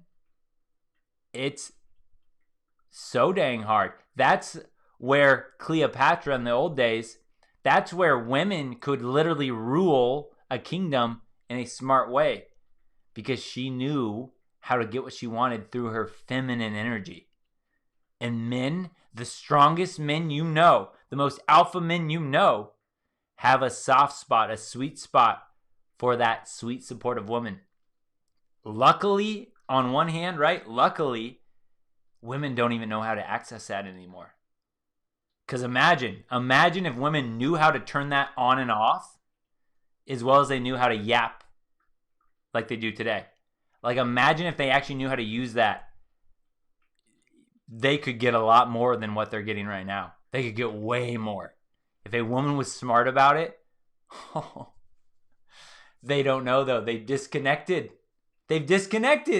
Holy cow, guys. Is it in a sense? Whoa. Man, no, that would be like a second half topic, but I was going to get like spiritual in a sense. Like, if you connect to the energy, the source, men become men again. You can connect that natural spirit. If women can connect that source, they become women again. But when you're turned off, you're turned off. When you have eyes to see, you have eyes to see. Wow. There's so much more. I'd have to do a whole presentation on that. I just blew my own mind, guys. I just blew my own mind. But I know I'm crazy, so it's okay. I don't expect anyone else to know what I'm talking about right now. I'm just a crazy guy, and I've accepted that in my life. Warning to everyone, right now, you hear me. I am a crazy guy. I must be. Because my thoughts are so different on the majority of people out there. I must be crazy. So I'm just warning you guys that now. If you didn't know that before, I'm crazy. Apparently, right? Nothing else can make sense to me. I still want to breathe freely instead of wear a face diaper. I'm a crazy person. I'm insane. Oh my goodness, this world, guys. So interesting. Okay. This is what they say they want. No. No. That's not it. That's not it. Okay, this right here, this energy of this woman, what happens if they actually get what they call the perfect guy that they want? This guy, this is what they want. There's no way, but whatever. I'll play in their fantasy here. What happens is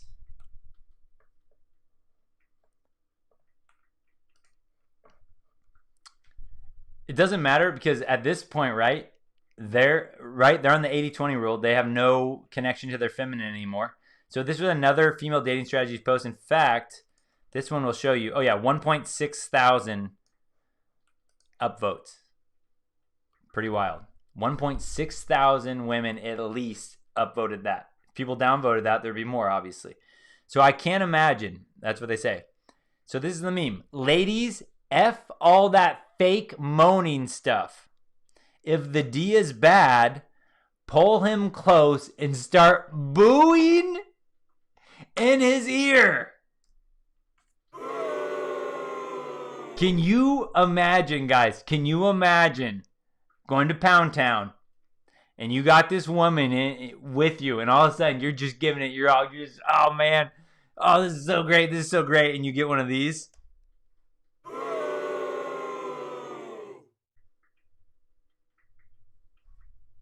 Those who say don't know, those who know don't say. I'm done walking with the herd, it's time I go my own way. Can you imagine? Like, what would be the equivalent of how humiliating this would be for a man? What would be the equivalent for a man saying that to a woman? And would you ever see this posted and upvoted by 1.6 thousand men on some public forum?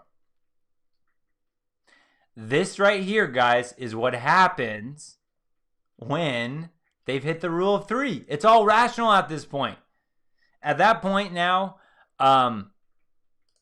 think about it. Hypergamy is not romantic. It's looking out for her best interest. She wants to be sexually satisfied. She wants to be wined and dined. She wants to be drooled over. She wants to be worshipped. She wants you to fold her laundry. She wants you to do the dishes.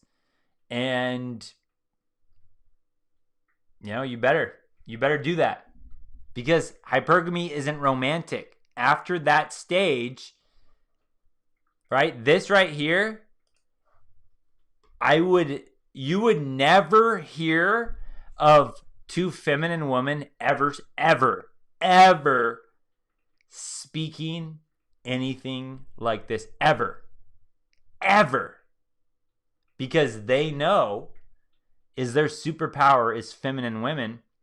One of the best things they can do is uplift, to give confidence to their man, to get him to feel on top of the world. The real feminine women know that their best power to provide for their own life is to support their man and fire him up to tackle the world.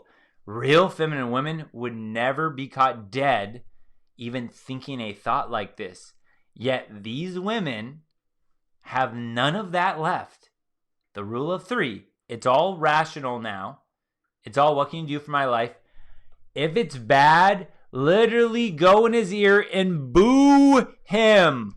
Are you kidding me? That girl would be out of my house faster. She would be out of my house. I would just toss her clothes, behind her as she walks out after I push her out the door. She's gone. That is so disgustingly disrespectful. Unbelievable. That's what you get, though. That I bet you this little wife has no problem booing in her beta man's ear right here. The one night a year that she lets him get it in. You know what? She probably doesn't even let him get it in. She lets him go down on her. And then she boos him and says, you're not doing it right. You don't even get to lick this for another year. Gross.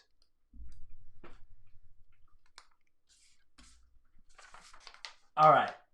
Where are we at here? Oh, let's go back to this. Let's check in, guys. Let's check in on this right here. Let's check in on our opening meme here. All right, we got the guy saying, why won't you date me instead of the jerks you complain about? I'm a nice guy. You got the girl getting pounded going, being nice doesn't entitle you to my body. I'm a person, not an object. You got the Chad and Tyrone behind her saying, jerk who treats her like an object before dumping her, just doing his thing. And then below, why can't I find a decent guy to treat me right? A mother of 4 on online dating, 32 years old.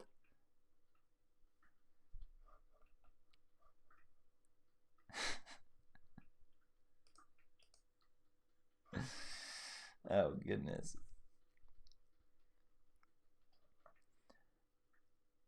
That right there, man. It's what do we got here? We got this right here. Okay, let me get this out of here. Okay. So again, think back to the social gap.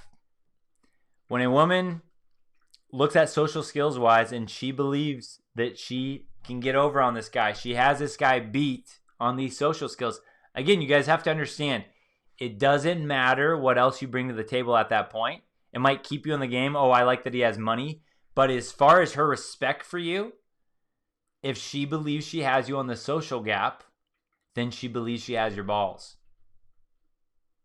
If she believes she has you on the social gap, she believes that you're a beta mon if she thinks she's higher than you on this little gap there.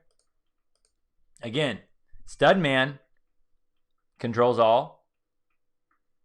The guys that are sitting at the top of the top, the highest social IQ, they got all the women competing after them, so they've seen all the games, they know how the games work, and they laugh at the games. It's just like another day, just another day. Just another day in the life of, she's going to say this, I'm going to say this, she's going to say this, I'm going to not text her back for 16 hours. She's going to get really insecure. She's going to go, oh my gosh, I shouldn't have said that. Then she's going to double text me. And then the next day, I'm going to wait another 6 hours. Then I'm going to reply. And then I'm going to say, hey, when are you free next week? And then she's going to give me 4 days that she's free. And then I'm going to set up the $10 bill date. And then blah, blah, blah. And then I set this up. She's going to be eating out of my hand. It's repeatable. It's easy over and over again because these guys have seen it all. They've been through every game and they've won every game at that point. So that guy just keeps playing the game on top of the world. The girl is like, this could be it. This could be it. Maybe this is the guy. I'm going to make him fall in love with me because every girl, right? Watch Kevin Samuel's channel. Every girl thinks she's a 8, 9, or 10. So every girl goes, this is it. I finally found a high social IQ guy. I'm going to make him mine. She will sabotage whatever relationship she's in with the beta mon because she goes, her own solipsistic mind literally believes everyone else worships me, so will this guy. So she goes, it's worth the risk because he'll love me. They all do. It doesn't work like that. It doesn't freaking work like that. But they keep trying. All right, he doesn't settle. Because these men have the pick of the litter, why the heck would you settle?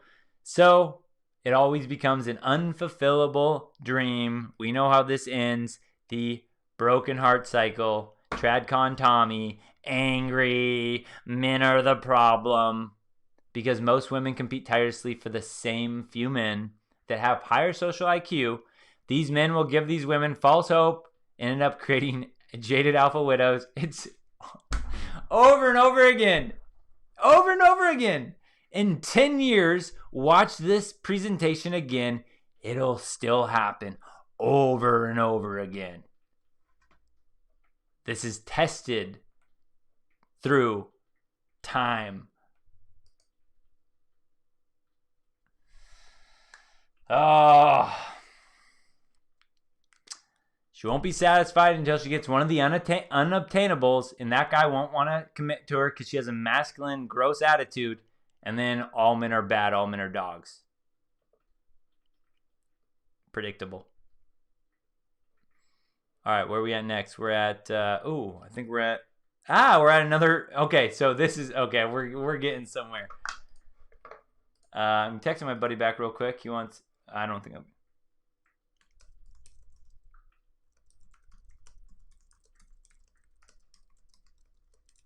boom.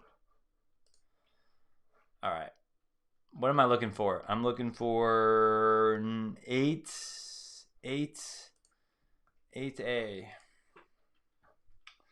This one. Here we go. Okay, so how does this game work? Okay, so now we got girl. Think about this, guys. This is what happens over and over again. I get the ultimatum text all the time, like clockwork. Sometimes it's 3 months in, sometimes it's a year in, sometimes it's a couple of weeks, sometimes it's 9 months. You get the ultimatum text at some point, always, when you're dating women. And again, by me, when I say dating women, I should clarify that. I just mean seeing women. I don't commit to them. Other people say dating like they're going on all these dates. That's not how I look at it. I'm just seeing women. Okay, so when I finally tell the guy I like that it's either he makes me his girlfriend or I'm done. Guys, if I had a nickel for every one of those texts. When I finally tell the guy I like that it's either he... I better, that whole thing will ban the whole stream. All right, turn it off. So she tells him, she gets all cocky. Yeah, it's either me, you make me a girlfriend, I'm done. That's funny. You know why that's funny, actually? Come on, man. Come on, man. Come on, man. It's funny because, like we say, girls look at the social IQ, body language, voice tonality, all that stuff, right? So you can understand why, to me, this is a good joke. It's actually better without sound because you're actually understanding, too, how women communicate. This is why it's such a funny joke. She's even saying it. You understand how intricate, basically, sometimes women's jokes are? Because look at this. When I finally tell the guy I like that's either he makes me his girlfriend or I'm done. This wouldn't have came to my attention. It wouldn't have got enough likes and all that come to my attention unless a lot of people liked it because they felt the same way. Look, that's all women. See that? See that right there? That's everything. Look, I'm a hot stuff. Like they're all talking about. This is what you need to do. Get your man to treat you like a queen, all that stuff. And then watch. That's it. That's her actual attitude, guys. See what I mean? That's why the social gap is everything. Because when a woman sees that you're higher than her on the social gap, she gets nervous. She doesn't, I don't know how to deal. These guys always break up with me. They always dump me. I don't know how to get these guys. But when she believes that she has you, you're lower on the social gap, she takes that drink, she's drinking no problems at all. This guy will text me back. He'll double text me. He'll triple text me. It's a different world, different story. It's everything I'm talking about this is the world, the social gap. It's everything.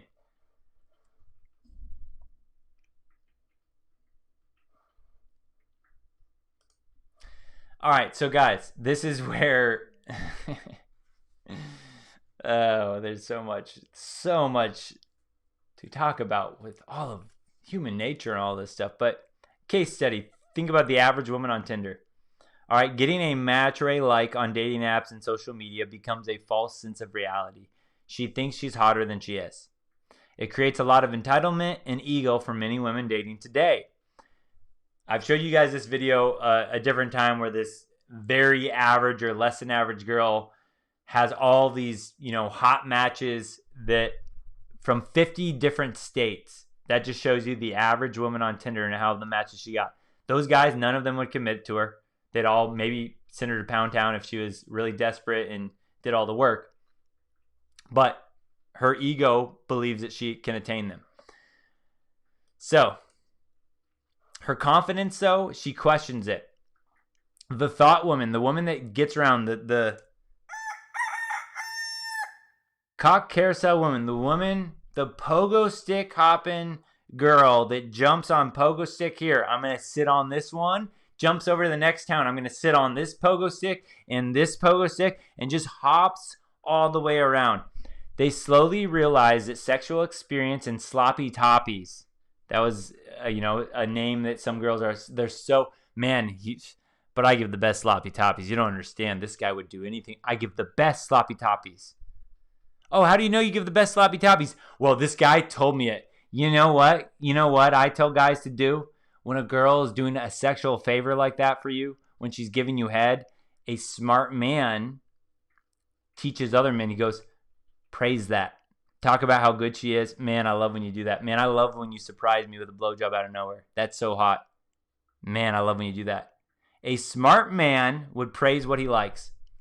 So, of course, she heard she gave the best sloppy toppy so that she continues to do it to that guy. But she believes it. She believes that that's everything. Every guy should want me because of my WAP.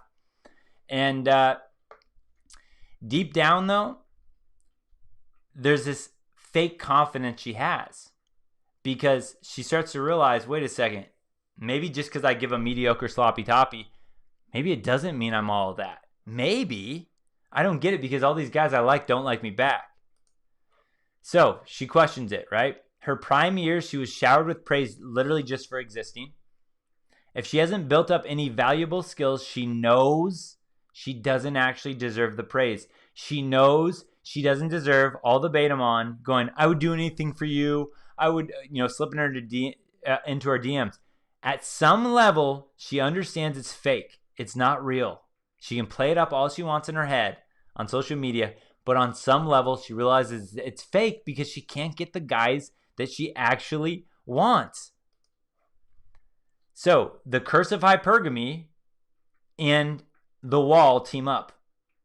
As she ages, she starts to find herself because most of her life she was praised for nothing, so she didn't know who she was, right? Most women get praised for literally nothing. Think about that. You're so beautiful, I would do anything for you. Wait, why? Because you're so beautiful. That's nothing. These are filtered pictures. I'm wearing a push-up bra to put my cleavage up. It's nothing. At some level, she understands it's all fake.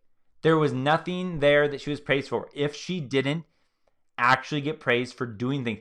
Again, like I've said, there are some women that grow up doing things. They get caught in a hobby. They do something and they're good at it. And they get praised for that. That's different. That's more of natural self-confidence. But a lot of women get praised for shaking their booty, for wearing makeup, for doing the best fake-up job that they could. It's all fake.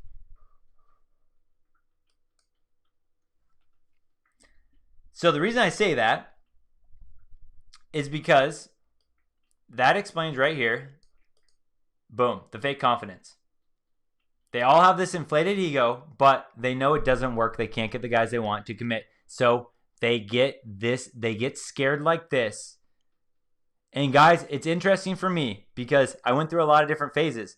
There were times, right, where I never thought I would ever teach game to guys. I thought I was just going to be a public school teacher. But different parts of my life, it went from when I was morphing on getting better with women. And I don't know when exactly it was, but when I go on dates with women, this is what I see. And I want to preface this like this. I show up in something I'd be wearing right now. I don't wear suits. I don't wear all these expensive things. I don't show up in some expensive car. But this right here, I see this.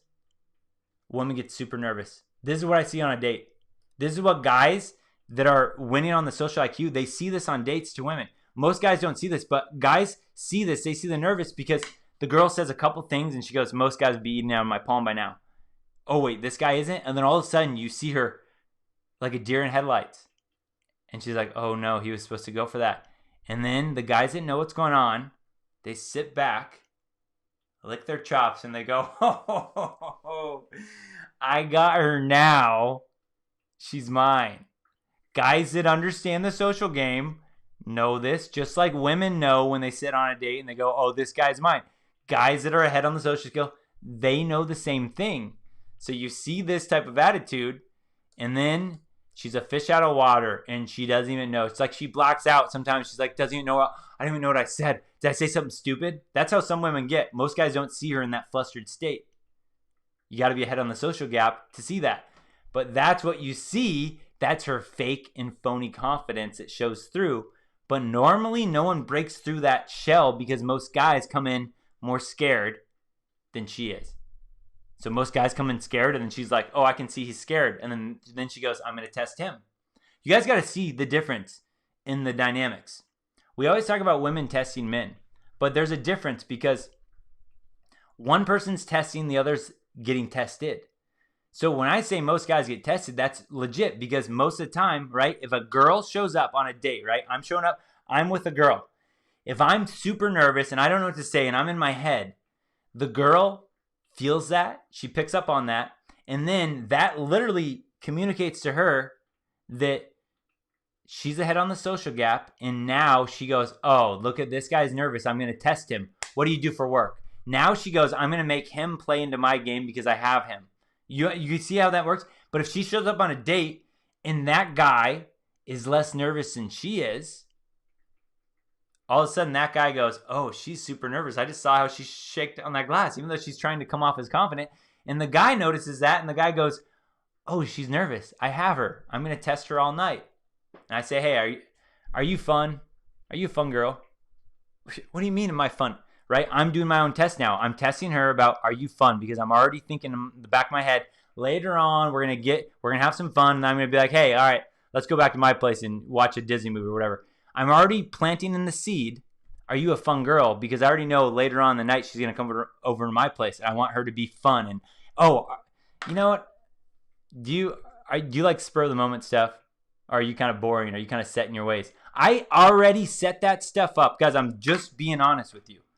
If I know I have the girl on the social gap, just like a woman would do to you, I already know instantly, and I go, okay, now I start to test her, and I start to do those questions. Spur of the moment. Are you fun?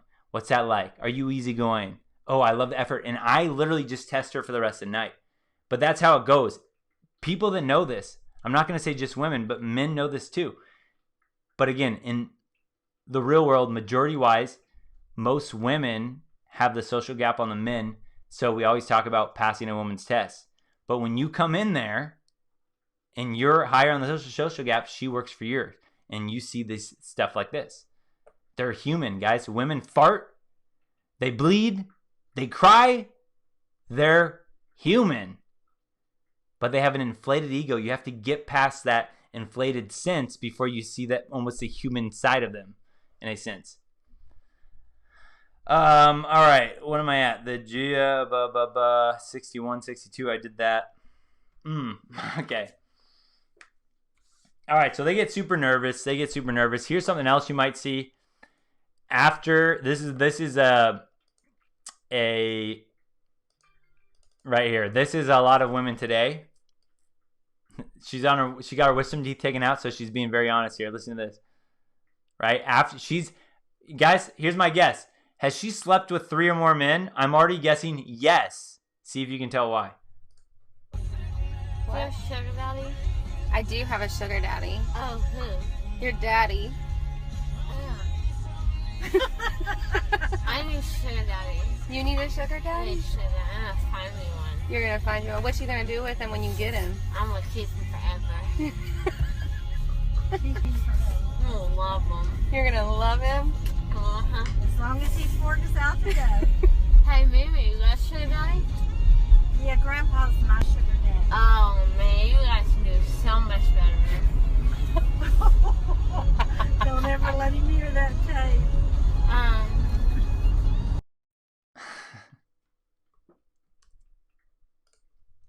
Marriage. Miserable. Those who say don't know, those who know don't say. I'm done walking with the herd, it's time I go my own way. All right, so again, here's why I'm guessing she's already slept with 3 guys. She's already talking about, I want a sugar daddy. And she asked her mom, do you have a sugar daddy? She's like, yeah, it's your father.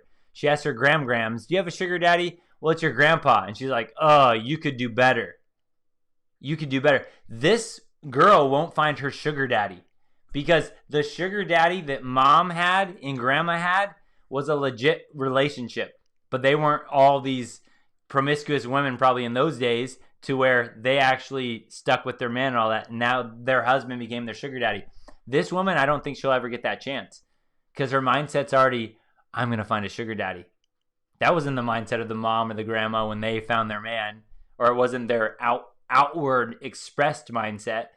This girl, good luck. Nope, she's going to be one of these... There's been spottings of a cougar. No, that's the wrong one.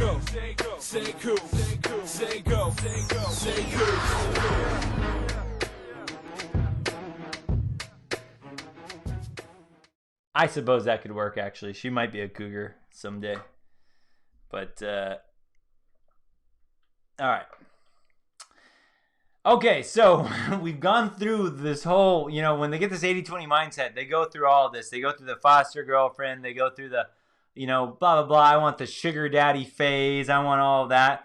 And then what happens, guys, is eventually we see this right here. This is what we eventually see. It's called...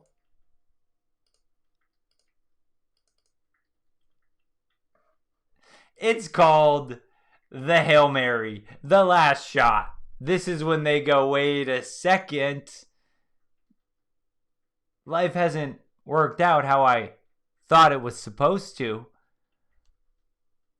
I have found God. I'm a virgin again. I just want a man. Feminists are evil. Some get to that point of humility at some point. And here's a secret that many guys don't know, especially in today's day and age, is that women love nice guys. We may not understand how much we love and appreciate them until we're a little older, and we've gotten that sort of asshole phase out of our systems. I'd say by our late 20s, early 30s is the point in our lives when we're just exhausted by the jerks and we have no time in our lives anymore for them. So we really start looking for men who we know will be great long-term partners, aka nice guys, right? And that's you. Fake news. It's fake, phony, fake. Wrong. There's been spottings of a cougar. Say go, say go, say cool, say cool, say go, say go, say cool.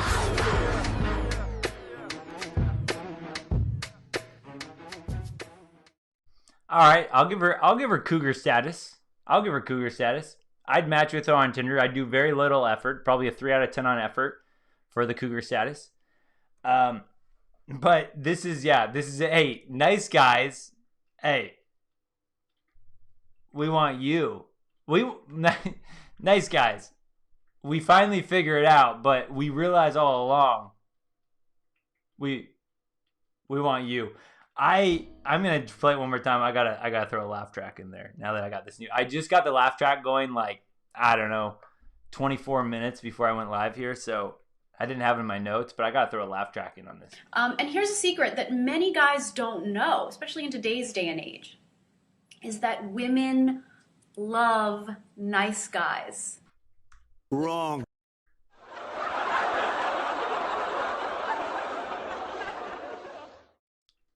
We may not understand how much we love and appreciate them until we're a little older, and we've gotten that sort of asshole phase out of our systems.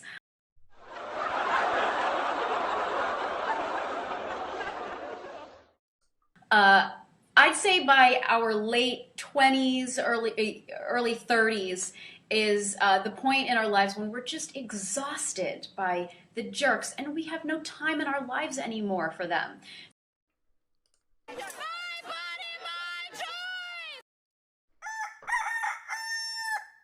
So we really start looking for men who we know will be great long-term partners, aka nice guys, right? And that's you. Fade 'em on. light 'em on. Gotta catch 'em all.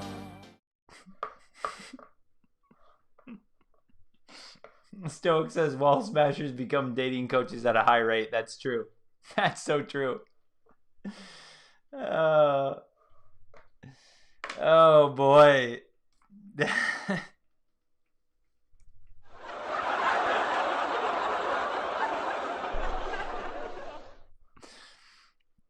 So, the moral of the story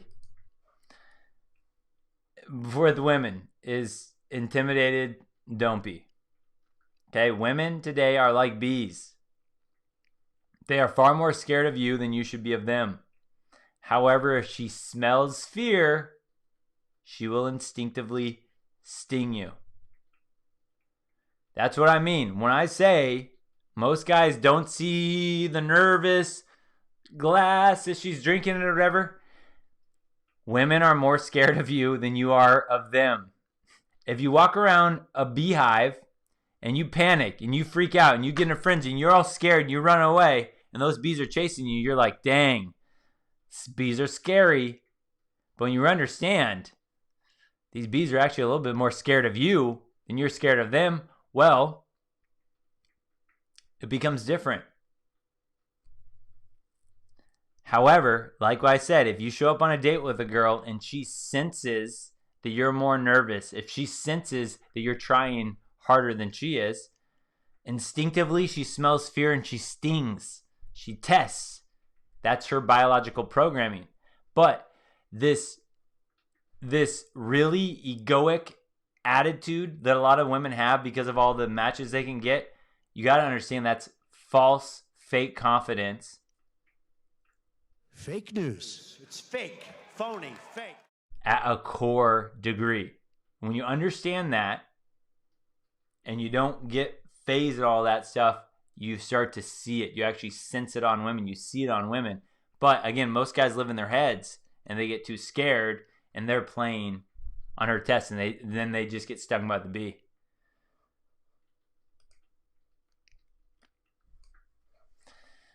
Again, the solution is know you are the prize, whether you interact with women or you don't interact with women. Natural confidence is knowing you deserve the best and not settling for BS behavior from women. When a woman meets a man with natural confidence, she always plays into his frame because hers is usually fake. Now, again, I've told you guys this before. If a guy has done nothing in his life, it's not just you wake up every day and you do nothing, all of a sudden you go, well, I'm the prize, I'm the man, I'm the man. That won't work. I don't know how you could make that work. It wouldn't be natural. You'd have to lie to yourself and convince yourself of your own lie. It wouldn't work. It would be phony. But when men go through their lives not getting handouts, when men actually work for what they achieve, when men, have delayed gratification, and you work at something, and then you see your own rewards from your own efforts, that's natural confidence. You don't know how to do something, you learn how to do it, and then you accomplish it. That's natural confidence because now you learn something new. You learn a new skill. You're progressing in your life. When you have that natural confidence, women cannot control you. They cannot affect you because their confidence is typically fake. Even if it's not fully fake, even if it's the women that have worked for a lot of things, part of her confidence is totally fake because, again, women get handed things simply for being women. Women get their flat tire changed because she's a woman. Women get discounts at the store because she's a woman. So eventually, if you're a guy actually improving your life, your natural confidence will outweigh hers every single time because even the most hardworking woman gets freebies handed to her at some point because she's a woman. But your natural confidence, that will shine through every time. And the last part of this here is that, and this is what, when I actually, the Jordan thing. Talk about the Jordan thing, man. I was this stallion player. Me and Jordan were, having a little thing into each other. And I wanted to change for her to show her that I wasn't such a player. I wanted to show her that I could be faithful to just one woman. But here's the lesson. Don't change for her. When we talked about, when this woman just said, hey, nice guys, understand we eventually want you. We go for all the bad boys first. Think about who she goes for first, the bad boys. So if a girl's into you, don't change for her. When you change for her, then she morphs out of what she liked about you. This was a mistake that I learned later, but this is a mistake, again, that I would say if you are red-pilled, this is the one that you got to watch out for, is that you're going to have this very stoic, very hard kind of exterior, and there are going to be women that break into that. Boom, boom. They get into that a little bit, and then you're going to go, well, she's different. I want to show her that she's my everything. That's what I mean. When you start to change for her now, good luck. What she was into you for is because of your attitude, your mindset, your frame. You change, all of a sudden, you're not the man that I fell in love with. You're not the man you used to be. You got to remember that that's the hard one right there. That's the guys that are out there dating, the red pill guys. This is the one that eventually might test you, is because you might start being around with all different women and like, I got this thing under control. And then you meet that one girl and she knows the game a little bit. So she knows how to play it off. She knows how to play her feminine energy. And then you go, oh, dang, she's different. So I'm going to play it different. Don't do it, or do, and learn the hard way. Okay, so sad part of life here now. How this ends for the 80-20 women is, well, let's start by saying this. And again, I don't wish this upon anyone, but I know a lot of guys that, and I've even had a really good experience in the dating world, but I definitely know there are a lot of guys that were good guys that did not get a shot. And then later on, the girl comes back, oh, we're all the good men. And, you know, I understand why guys don't feel bad for them. On a personal level, I get it. I don't, you know, if there's a certain girl, I get it. But overall, I really don't want this to be the life. But this is what's happening in these days if something doesn't change. Is that we have, where's that one?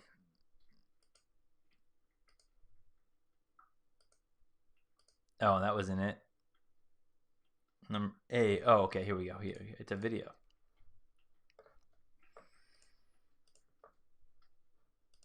Here we go. Okay, guys. So this is, again, we're back to female dating strategies. This is this is a life. Again, I'll make this disclaimer too. I love cats. I'm a cat guy. I love cats. I love dogs, but I'm team cat even. I just love them. I love animals. I'm not saying that if you have a cat or you have a dog or anything like that, you know, you're a loser. I'm not saying that at all. But when we pile this all in, and that female dating strategies, this mindset that they give women, and you learn this queen level mindset, this is the final boss that you face when they level up this queen level mindset. This is their end goal here. Today, this gentleman brought me a flower. He wows me every day. I just want to get myself a gentleman like him. Even that last part there is the difference. You guys know, man, I'm a man going my own way. I will never shame a man going his own way. If women decided, well, I want to go my own way, I'm not going to shame them, because I'm just like, how could I shame that? That's the same thing that I would be preaching for men. I always wonder, though, do they really want to go their own way? Because if you don't want to go your own way like most women, but you have this attitude of, I don't care about men and all that, you will end up single, unhappy, lonely. If you're a man, you go, I don't want to go my own way, and you're like, no, I don't care. I'm done with that. I don't want to play that rule. Then that's the outcome that you might shoot for, and you're happy when you get it. But these women, she says, he wows me every day. I want to get myself a gentleman like him. That's the difference. If you wanted to go your own way, I don't hear this thing at the end. I wish I had a woman like her.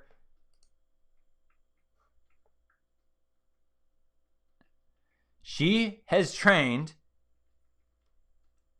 her cat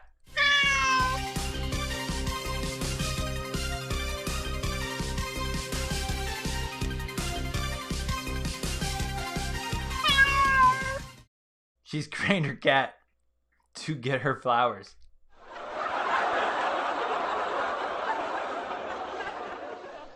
Okay, I want to be very clear that I could see that biased if I made fun of this and it was just like she trained her cat to get her something that she likes to do, her sewing kit, and she wants to sew by herself and she's happy. Because I might see a MGTOW post where a guy trains his dog to open up a fridge and get a beer for him, and the dog walks it over and gets some beer, and I'm like, oh, that's really cool, man. That's cool, right? I am aware that I would be a hypocrite if she was doing something, but this is the difference. They're talking about how they don't need no man, they don't want no man, the patriarchy and all that stuff, but she's training a cat to get her a flower, and she wants to get herself a gentleman like him. That's where I can't take it seriously.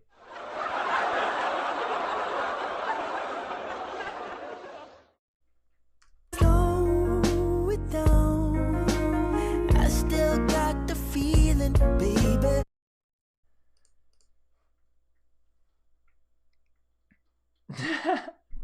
Oh, what a cute cat. Oh, I like that cat. I like that cat, but this girl, you know she's hurting inside. That's the thing. I don't take joy from it, but I feel like there's a difference there. A lot of guys are just like, dude, I'm happy being single and free. She's like, I want to train a man how to get a rose out of his mouth and deliver it to me whenever I can. I want my little beta mon to do that for me. Just different. Just different. We'll see. And then here's what we'll end with, guys. Are we just pets? Yeah, so actually, hey, what's up, Danny? Sorry, I just popped that out. I was looking at the Stardexes here. Are we just pets to them? Well, this is what I thought, why it's interesting. Again, I can't say that this hypothesis is 100% correct, but to me, right now, it seems true. Is that when a woman hits that 3 body count number and she loses that ability to pair bond, the further she goes down the cock carousel lane, the more it goes to just, what can this guy provide? 80-20. I want my sexual needs met from this guy. I want my financial, and it becomes very logical. So after 3, more and more you become just a pet to her. In a sense, except like, what's this pet going to provide for my life? What is this pet going to do, or else I won't keep this pet around? Is this pet going to pay my mortgage, or else I'm going to kick this pet out? That's how I'm understanding this. There's no such thing as WGTOW. The only thing even close to WGTOW is women's angry face, feminism. I'm going, yeah, well, that's what I'm saying is like, some of the women's posts on female dating strategies, I go, see, we could see eye to eye, and we could go your own way, and we could actually see eye to eye on some of these things. But usually you see in the comments and all that stuff, the girls are like, yeah, I'm done putting up with those guys. I'm waiting for a guy that treats me like blah, blah, blah. Whereas a lot of men are just like, no, we understand the game, and like, I don't want to play that game. I understand the percentage chances that I have of finding a unicorn. I'm glad opting out. These women are like, well, I just can't wait until I find my unicorn. They like expect it's going to come to them.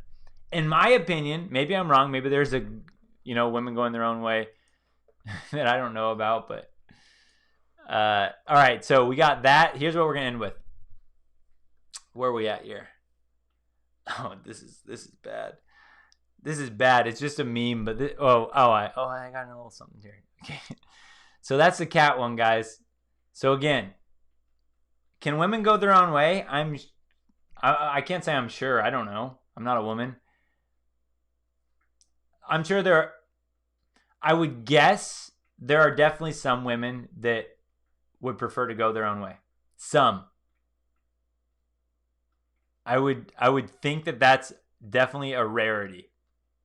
An exception rather than the rather than the rule. Because as nasty as these women can get on female dating strategies about scrotes and all the things that they hate about men,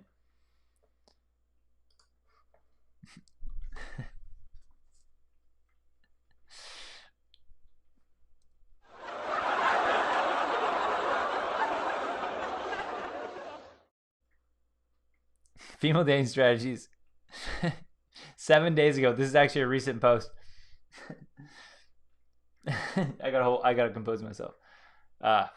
Straight face. Bought myself my own ring because I was tired of waiting around for someone else to do it.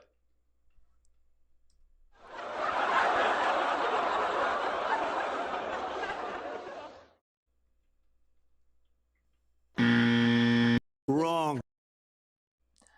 Not the way I'd go about it if I was a woman and I wanted marriage. Not the way I'd go about it. To each their own.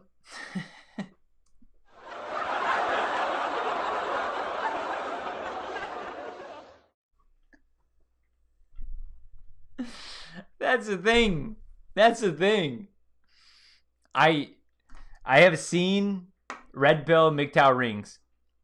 I have not seen posts dedicated to the men in MGTOW or red pill that go, well, I decided to buy my own wedding ring because I really wanted the wedding, and someday I'm going to get my bride and she'll be here. I've yet to see that. If somebody has seen it, to be fair, I will absolutely roast that post and call him a big old Betamon.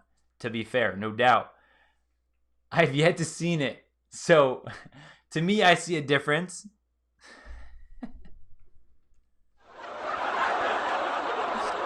Oh, boy. Okay. What's up, Carl? Yeah, Carl pointed out that's actually good. Oh, I was going to say it. I'm glad you said it. I don't have to be the mean one. This is all Carl. Hey, any angry feminists, get mad at Carl, not me. There's no way that I'm feeling this way at all. I am simply reading a random post that I saw in the chat. I just clicked on it. I closed my eyes, boop, and it came up here. I'm just going to read it. Doesn't mean that I feel this way at all. Carl says, just looking at those fingers tell me fat. Oh, Carl. How dare you? How dare you? Carl, that's rude. Okay. Hey, feminists watching this. Yeah. Hey. I think that's really rude of Carl. Carl, you're, as Trump would say, Carl, you're reprimanded. I'm reprimanding you right now. You're in trouble, Carl. Oh, boy. Those, hey, more to love. More to love from those fingers. More to love. All right, actually, we are ending with here. We did end with that. The drinking game, we already played that. So, one thing I will end with here. When we talk about the 80-20, again, the rule of 3, guys, be careful. When a girl's slept with over 3, you'll probably see this mindset will become more and more, what are you going to do for me? What are you going to do for my life? Or you're out. You're gone. I don't want you. I don't need no man. Patriarchy. You're bad. You're mean.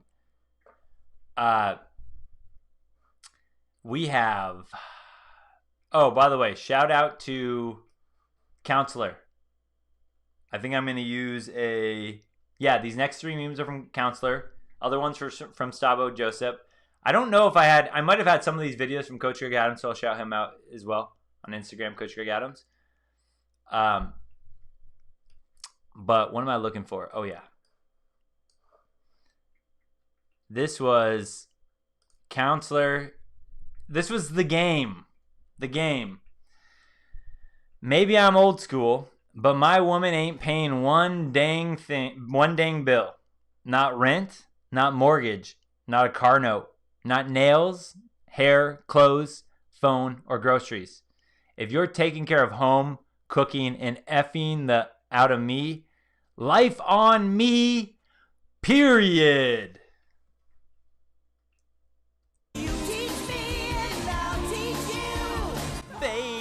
'em on. Bait 'em on. You know, I don't know the game. So for me to call him a bait 'em on might be premature. But here's what I think about. If you think about bait 'em on versus, alpha mindset versus bait 'em on mindset. If you just look at the two. What I think about is the game. If the game was not able to pay a woman's rent, he wasn't able to pay her mortgage, he wasn't able to pay her car notes, wasn't able to buy her nails, her hair, her clothes, her phone, or her groceries, would she still be willing to hang out with you? Would she still be willing to take care of your home, cook for you, and F the out of you? That's an easy way to ask, does this guy have game? Would she still, the game. If you have to do all of this to get the woman to take care of your home, cook, and F you, you're a total bait 'em on. You're literally just providing. You're being a bait 'em on provider. It's very easy to say it like that. If she wouldn't do those things, if you weren't providing all that stuff, then by virtue of you doing them stuff, you're being a bait 'em on. You're the beta needs guy in her life. Because she will do all of that stuff. The same woman, if she knows how to cook, if she knows how to clean, and she knows how to sleep around, she will do all of that stuff for a guy, a Chatter Tyrone, that's not doing any of this other stuff for her if she's attracted to him, if he has game. So the game right there, I'm going to chalk this up to total bait 'em on. All right, so this person replied to the game. You're old school. These chicks got men saved in their phone as light bill and car guy. I can't be spending money on that. Yeah, guys, I was Teacher Adam in women's phone for so long. Teacher Adam, that was me.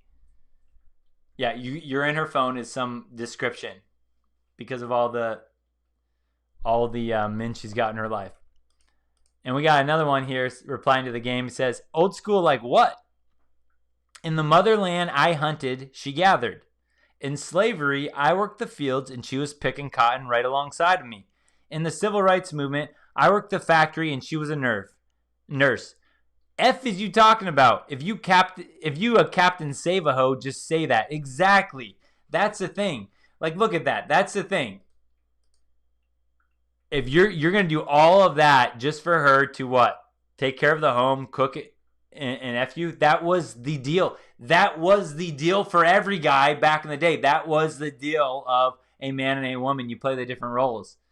Yet the game is acting like that's some big thing that a woman is willing to do that for him. I'm going to give him another one of these. You teach me and I'll teach you. Bait 'em on.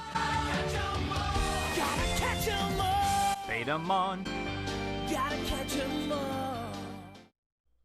Boom. Yep, we got that. So here's how we're going to end tonight, guys. With all that, which good to see some of these comments were pretty sane, Red Pill. Okay, here's conclusion, guys. Don't be intimidated by women. Yes, the average woman gets far more dates and attention from the opposite sex than the average man. Yes, I'm not debating that.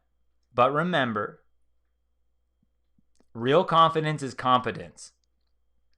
If she cannot actually get a man to commit, she realizes it was all a facade. It was all fake, phony confidence. Fake news. It's fake, phony, fake. So that right there is, that's the key right there. It's fake. Real confidence is competence. Real confidence comes from doing something, from trusting yourself, from giving your word to yourself and following through, from accomplishing things, being able to rely on yourself. That's where confidence comes from. Fake, phony confidence is, you're so beautiful. Oh, you're so hot. You're so pretty. I would do anything for you. You deserve the world. Girls hear this all the time. That's fake and phony. I get it. They walk around like they're all hot stuff. But when you really train your eye, you see the glass shake as she lifts to drink it when she's out of her league. You see that type of stuff. But most guys still look at women on a pedestal like they're some other creature. They're not human. They are. Don't be intimidated. I know it's not always easier said than done, but that is why when you set goals for yourself, you accomplish them. You can trust yourself. That's going to be real confidence. And that's something that a lot of these women will not have. There's nothing substantial under all of the inflaming of her ego in a lot of cases. So, boom, there we go. We got our new, I want to put my new sound clips in one last time at the end here. Here's the cougar one. There's been spottings of a cougar. Say go, say go, say cool, say cool, say go, say go, say cool.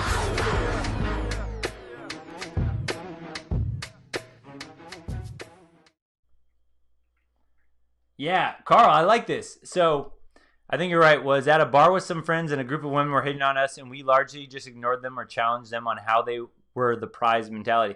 Yeah, so this is where, and I do like this. And again, guys, I will always tell you that. I know, I understand.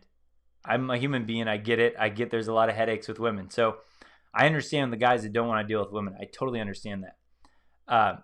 But the difference of having fun, when a lot of guys go, or especially if they hear this and like, well, what's the point? What's the point? Again, there's a lot of other things you could do with your life. But when you get in that arena with women, it is a different dynamic than with men. That's what I like. It's not even the sex part. Yeah, sex is cool. Sex is great. Whatever. You know, there's guys that could say you could do it. You could use your hand. You could use a blow-up doll. So the sex isn't everything. It's the other energy. That's what I actually like about dealing with women, is them being a follower, them submitting. I like that. It sucks hanging out with women in today's day and age if you're walking around getting tested all the time. But like Carl said here, it's so much more fun when you just allowed yourself the freedom to treat them like real people. Just like your buddy. If your buddy was a total dweeb and he walked around like he was, you know, some king and he ordered you to do stuff for him like a lot of these entitled women do, you'd look at your buddy and you'd laugh at them like, why would I do that for you?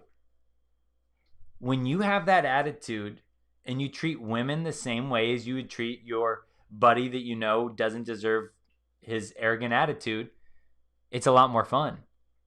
You challenge women and then all of a sudden and then they look at you and they look at you a little bit differently. They're a little bit quieter the next time they talk to you because they're like, shoot, if I say something, he'll challenge me. I have to think a little bit before. It starts slow, but the more you do it, it becomes fun. That's why I say, when I go around, I test everyone, and that's fun to me. It's the same way as when I'm sitting and playing a game of poker.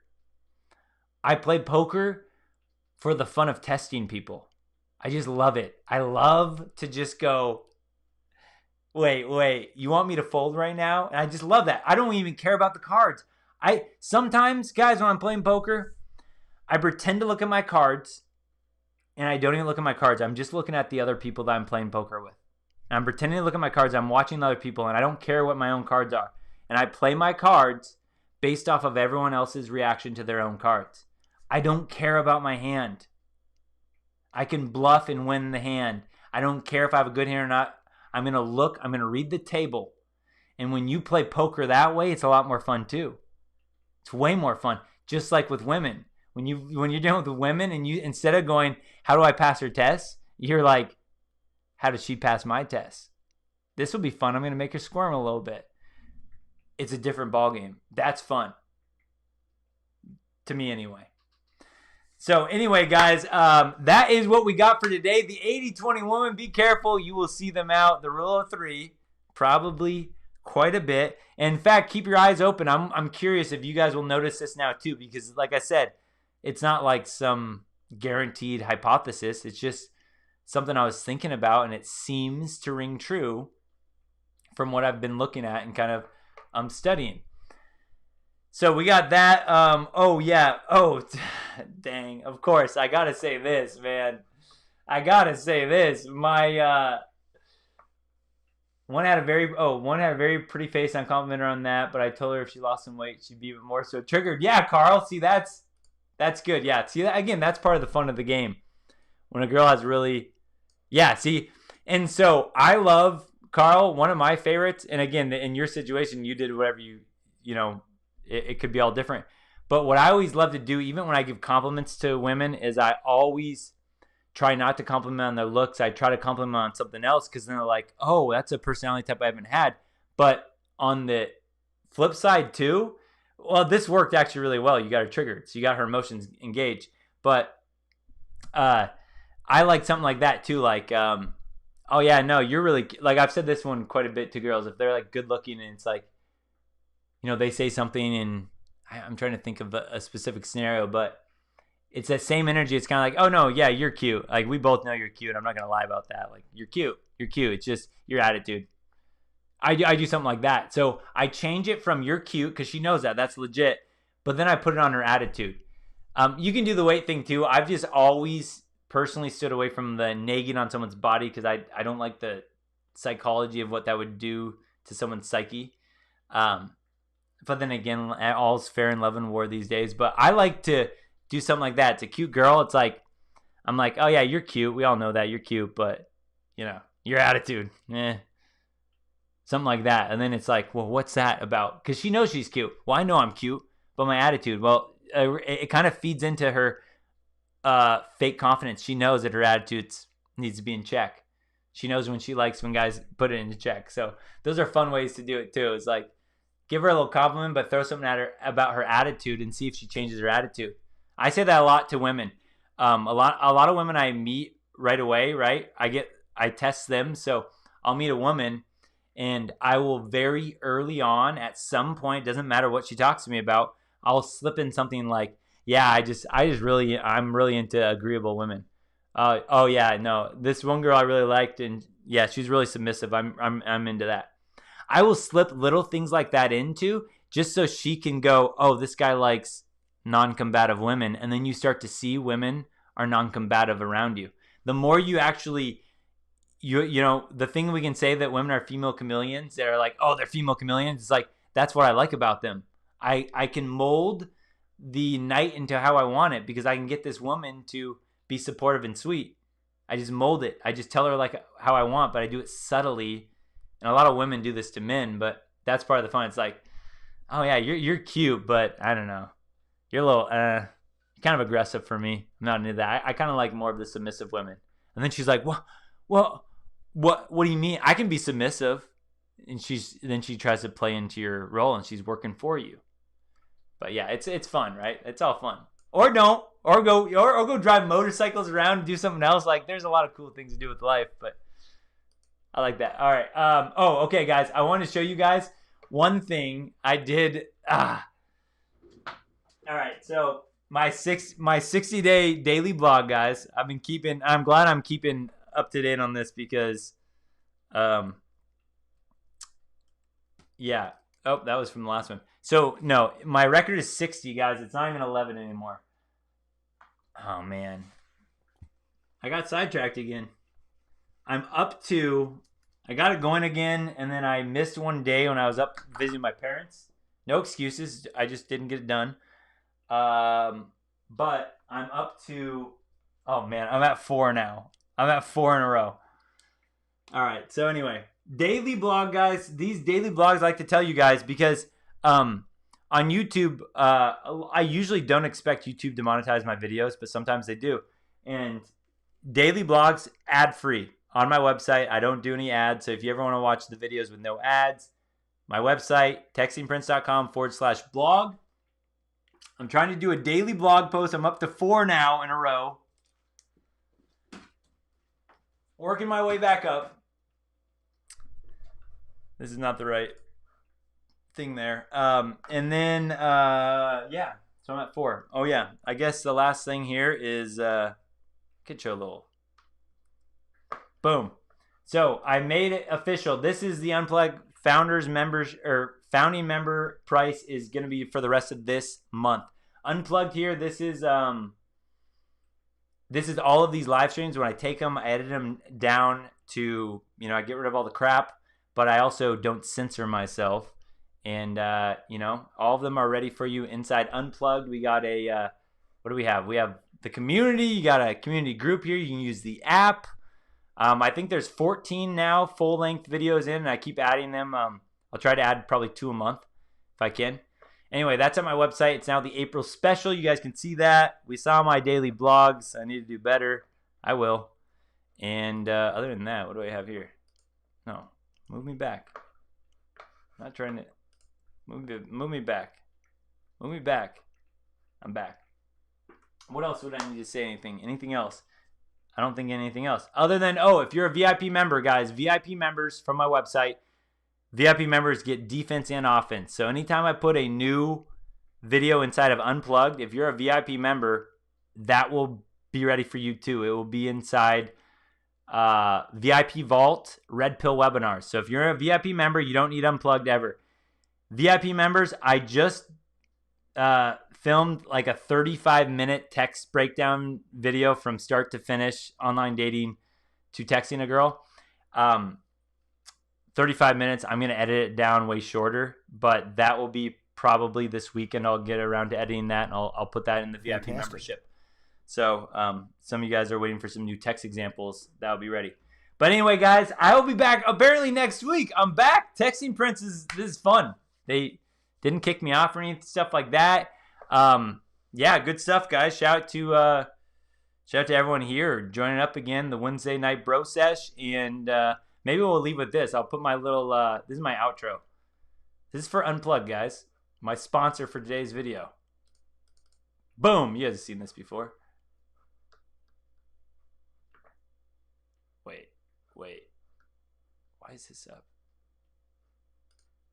Boom.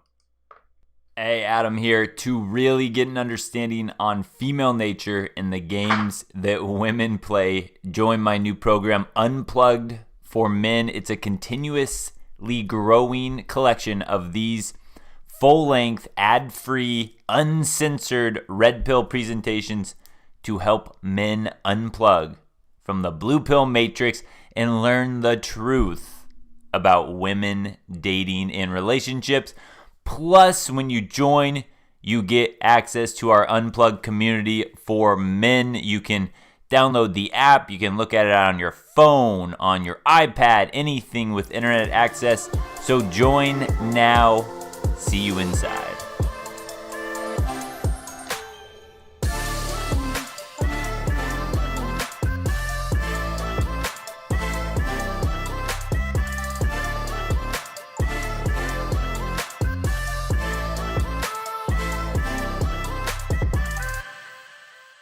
Boom! There it is. All right. That's Unplugged. You guys will see that at the member site or at my website if you check it out. All right, guys. Good seeing you all. Take care. We'll be back again next week. And as always, I have no idea what the topic will be. We'll just see what comes to me. We'll see if any of you guys shoot me some comments, new things you want to, sometimes people send me a video. I'm like, I got to do this. But I don't know what will come next week, but I will be coming next week. All right, take care. And again, anyone that saw this on the replay, what shape is the Earth, in your opinion? That might trigger a few people as we go, but it's part of the fun. All right, see you guys.